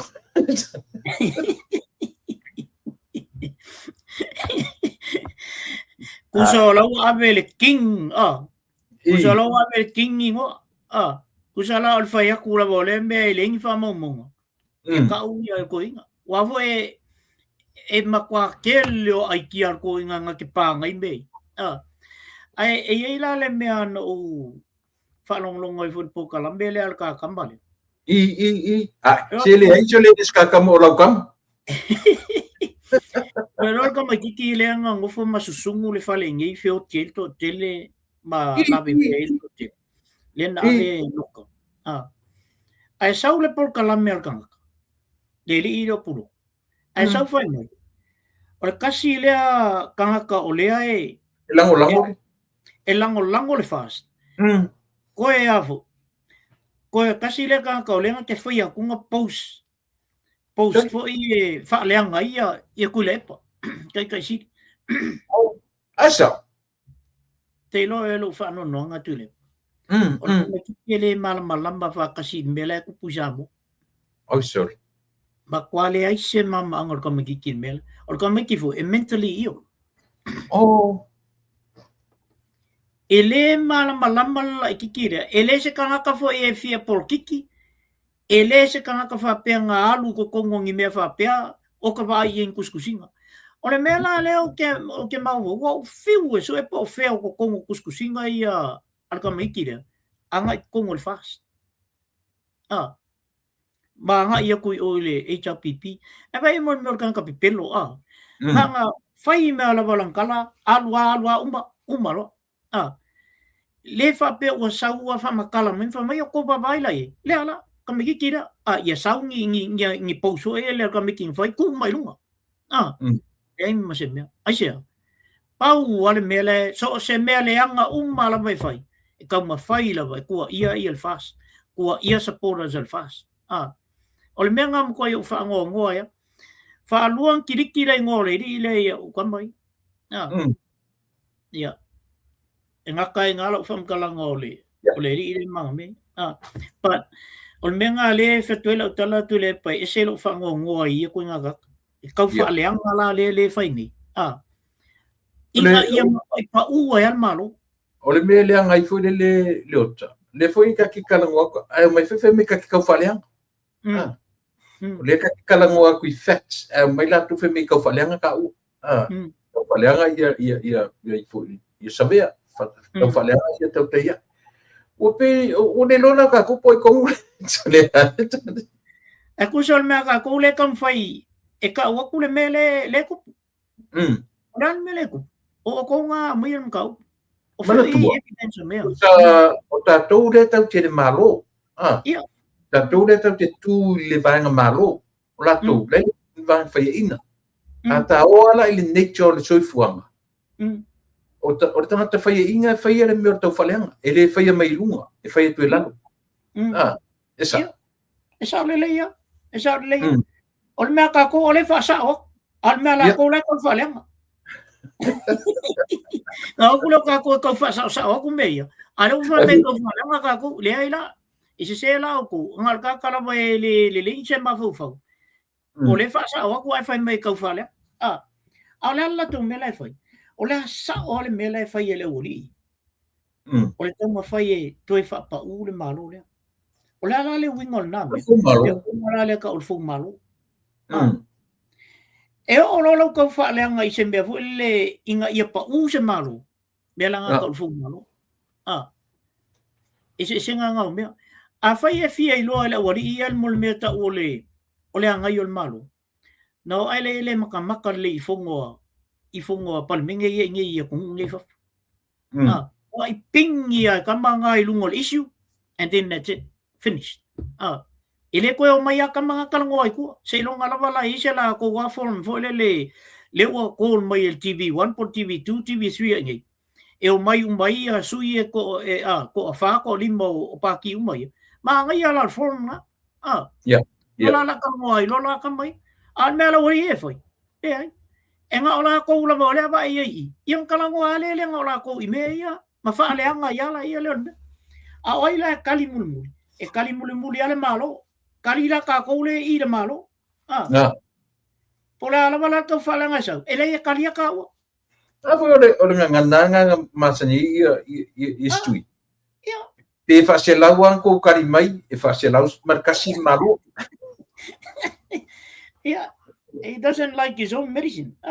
Sa moa o ka iere piko lea, ia o na ua mai le challenge ko inga laku se si e batu se me loa i sa o ia tangata pule tu, ma lau o ngā ngofo ma lau o apele u ia lau del malito. Io, au se mau mea sole. O le video ti ko siya nga la kamay o meleng fai mai a mga olon malo i fangua alwa kulo amai. O ka kai fa la be abelo. Ano nga le video malangkar mo nga nga ngufong for ko inga fai mai langkam mo po ri Australia fai mai kala ko. Ia. E ke lo ngofong fo uma tu de luafi. O fa pe. E pe ele manga ia mele o kawalunga mai sa mo me uma fa uma mai de me lo lang. Yang nga o ele ko nga no bala au no i felo kusi mare o mai o fai mele ko lo i perkangi sui mele fo de deadline. Yo, fa kala lele ele. Yo. Ora te sui mai o si foi ku mai. Ia le lau ma foi nga mo sa mo o le ko mun. Ore nga kula nga mo ka fia mo. Yo. Fa malo mo ka kai. Yo. Ina te pule ako tik. Yes. Mana yan melan na lupa iyan ni o telo me mumuli foi le o tu leng lupa iyan ngi ngan mga le fit. E se taimi po tolu fata usanga na vili mai si uso matal no. Ia fit. Ia o Hawaii. Okay. E malangai ia stama mameva pena. Ai al mana yal melen na lupa iyan ni. Ile mele ole fai ole tatu ofisai o embassy embassy o Israel e pi ole tulanga mana yal na leo te babaya te mai mana ya telelan talalin fai mani mana ya fo ia olo il tau sanga muli la o afu o ia i tono ma ai fai tu lo se malanga yo mana ya iol melna mana ya initiative na wa mai estama abela pa mta upu tono le wow i tono nga ko sa muli pe fa ali mai ai alu e lo malatu malanga le ela unga kwalan fai feu lo o langa kuwa i le mele ia pe o manel na malo fa fe tai foi lo o mai lungo le o stamale ai sa o te fai o lo penia o que ala ka e au le pole lima fa lima ke minga ele ke mina o ke i lo ka kungo le mrs mai ia kalo pa ia le o kle ko lo langi ile au li fa ia Mauska ke minga fa meriti o le e alu malanga taia ia ai manda ia kalango me ka lengo foi ia mari pura le na fa nga ele fai fi awana na fi o le social location ia ia ia le na ia foi ia o lo si o manga o le me ngai ke socialize ai o me ngai ke ngo foi o me ke mara malun mai lo si o manga atu mana no interpret la ele ia o le mele sa tonu tu spai e tanto tele o le liu ala se upu wa ele tanto na fa pe atu foi le o le fa mel tu spai o ke vai se io ka ole ia mana ia foi o pa ia de nga mana ia fa mangol mel na ia o le interpretation ai o tangata la tu ese uma ai tu mau le fionga le tu e tu mau le fionga le tu tai pe o le tu spai para ese uma ia version o le tu spai sa para lo minga ia o le King James ma mena ese foi la o pule fa ngamai ai ta sia le winga e ta sia le winga lo winga e ke interpretinga ia upu ia according ile foi ma ia o le mena na pa ia ta na o sta maleo fatiru na mato soka ia so ia so le ta alo ta male ma se ona uso na ra tamina e foi lo pokola me kama ia avai va se uka ia so ia tele la kama ia ta no ri lo tele tu ia stama pe alo to filo ai ma fa uma tu la tala fa pe ile i o i manuo ole professor le asamo le ile fatu lai o jamo o fai fe au le na ekalesia Au te watu i lesi o la tunga lena o la tui. Ai whai mai o lea o ngai i lea o ngā tātou i malua. Wa leo whai a o ngā fo lea, le whai a o ngai fo i a. Ia, patiko. Ia o ngā fo i e mawai certificates a tangata i e malama ile. Ia. Pai ko sat. Ngā o ngai la lau tama lea. Iska mo satu. Ia satu. Satu Dr. Viali. Satu paitea. Ia satu paitea. Tole. Ngā o ngai i la ole ia. Ai wha mela ka la satu. Wa aka la e na o whatu la le ia Dr. Yangai ia le i le o whatirua. Na o whatu whatirua yangai. Tole. Ia la so professor le e mo ke whatu. E mea koe satu. Le ai professor i olfal mai. Ai au sau i. Le era o kula Dr. Ya. Eo ese la le mani o na whai il malakala ia satu. Satu paitea. Na whai if I ever come to Samoa, o koe aru leo ke a unga inga. Ia. O inga o ngai satu inga. Na mas tamang kong ia pili ai siang kama yang ala koa pa singa. Ia, manatu o ngor tatei ua whaarolo fo i on tai lungo le ka mapia ia wanoa ko la septa pu e whina le wha uma iai. Ia ma e taurunga mai ia ta programe lea fiati me whaarolo. Ia, na le pau lava o la utoe tō manu lava i le malu lea tunu. Pai fo i le tūlanga lea na amatailta tanuanga fo i le i mō meo tapua inga. Ia, tūlanga fo i o mea wha penei pe a tātou o iai. E leo sesi ai tū, tātou uma o tangata kewisiano. E le o wha pito tasi fo i se wha mtalanga i se kalesia. Le ai, o tātou umalama, tātou te talitonu i le atua e tō tasi. Tātou kewisiano. Nā ona mātou whaololo maau atu. I mea tātou te o iai.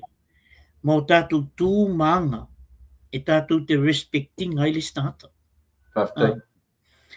Ia, e le ai ase mea o iai le tapua inga e te tapua iai. A le te tapua i le atua e tutusa uma i le atua le tātou tapua i. Pauana sia mātou toi soso atu. Ia, mawhai ona e ola i tutonu i le olanga lana. Mawhai ona e ola i le si olanga lea. E mawhai ona tātou i loa whesu iai ma whesu itai. Ia mea tātou te o iai. Ona, o le mea pito e sili na tā ua i le tātou anga nuu wha Samoa. O le whaalolo. O le tātou wana anga nuu. A le eise whaalolo. Ia, o le au ngā atua ia mea na o uinai tātou. E pe au Yesu pe alatu fo ia e mele o lena alatu e fo ia fai ia Petero. Alo e mai le tupe le nguto lea. Ia. E fai ele tātou langa.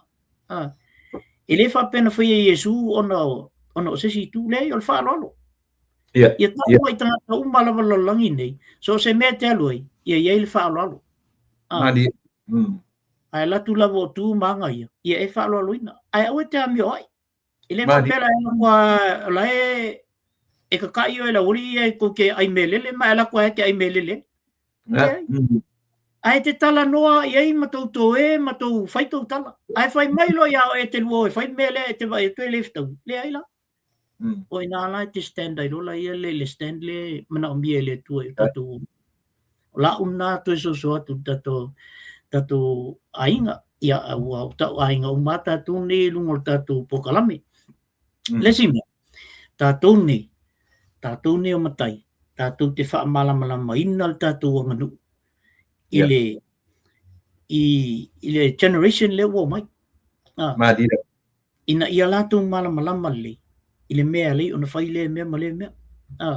Pei o le whawhetai mai o, ia o le tūlai mai o le si tū, awe le whaaloaloanga i o te utusi a whaiwhe au. Ia o tele o tamiti o ka ulor ke o kusi wha mai ia, so le o whaifo i nei mea e. O le whaaloaloa ia, le ainga ia, malua le awe o i whaiwhe au. Ia umala.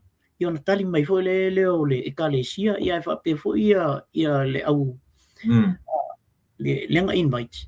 Tali mai fo i whaftai mai i. E le aia mole molea ia wha. E peo tūlanga na o basics nga o leolanga a tātou Samoa. Basics nga o leolanga Samoa. E se lo ta manu vo ile I o tātou tangata, e se foi lo ta manu vo il tātou anga nuu, mal wha ke usiano le tātou te ola I te mini nei. Ia peo se una to e so atu I le ta tanoanga nei aso, watu ele whaftai tele lava I e lava lo whapea ona mai mua mai, e mai se lava an nei fo. To tele fo I o nai whaamali atu, wa o le lo suafa, io e anai vaenga I ana matu ftau I nei, a mai ala tu whaftai tele po kalame, whai mai alofa tele atua, e whai ngese lua po kalame, whai o mena la ule no fo I tātou whalalo le whai mai, le ua umana watu la u whaftai o I a whionga fo ia, e mai se fo ia, I to au ole o a ingalua. O a ole e tu muli nei o no le po kalame. Ia, whai mea le whaftai a mo le po kalame, ma nei e tele ia, me ia a mai tunu o le po kalame. O nei fo ia e se le mana ia. A mai fo lato whamalo I lua whatatananga male fo mai o tilua. Ia, pa pena fo ia le lua te whatatananga la lea male. Le alawa ka text mai a te amu mai so le whawhetai tele atu lawa atu le epa o nau a mai ia le awhionga ia mana. Ngan po kalame. Ia pio nai mena le ua whawhetai ai. Ia whawhetai atu fo ina yuso lo whapeo na mātou wheloa ai. Lalo I back and save ia. So until now o taimali autu a pemita ia. E na whai al mātou le mātou lotu ale mātou ainga sa ale mamea ia saua mawhai mai ese lo fia lo po kalame ia whamalo atu fo whamalo malawa ia te o tōlo whapeo na mai mo mai il po kalame telefoi nisi mātou te wheloa ia whamali atu ona e le mawhai ona o tō lau ina atu tō suafa na e te sili pia lele ia whaftai fo ia tu le epa ona o le mau o le tātou awanoa. Ia, watu I fo ia whamalo ia te uto umalama. Ia, mau whapea tu elo. Waftai tele tu le pa mo nei tausanga. Le voe la tātou I whatasi ai, ia. A tonu lava e ani vai inga fo ia e watu. Ia, a tonu a e mwhai o na ofi atu fo I finangalo ma loto fo I o le tātou atunu. Ia, mo le whaalelei ala mo le atunu. Nea ia se mea o tau whai e tā po kalame. Ina ia whaaleanga ai se mea pea le ai. O mea umalawa e tamu whai e hatia ele atunu. Ia mawhautua atu ai fui. Ele ngata fui la fui tu. Al tātou fui tu tu e. A mai fui au whautuanga isi teimi e ngā ue. Ba nei a voi tala ale. Ale whionga le li palmian whai le li leo. Le uri o. Asiatamba. Ia e ui fui a ngā isi kei me ke rongo fui makau aia.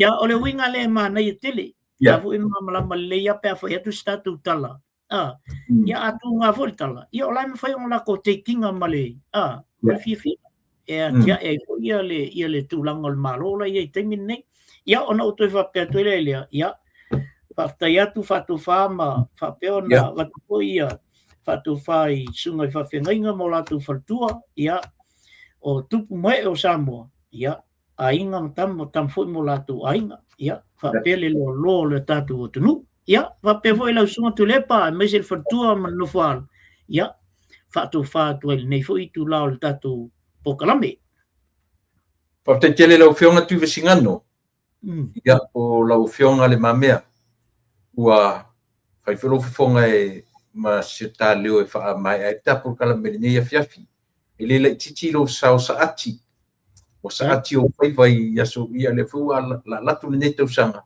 o it's all about service o le nanga o le metaua a mo se me tasi se yo tasi pe lua ta te fesoso ni ai I tu tatu tu lu mata twenga mano o lava na ma toi fa tele uso lo sama so sanita por kalame ia alo fangia le tu lo so fua ia fa tele le fia male yo ia mangaruenga le malo lo wala ui nei oe alu whatela tu whatua man no whaalo tātou I whilo ai I le vai asfau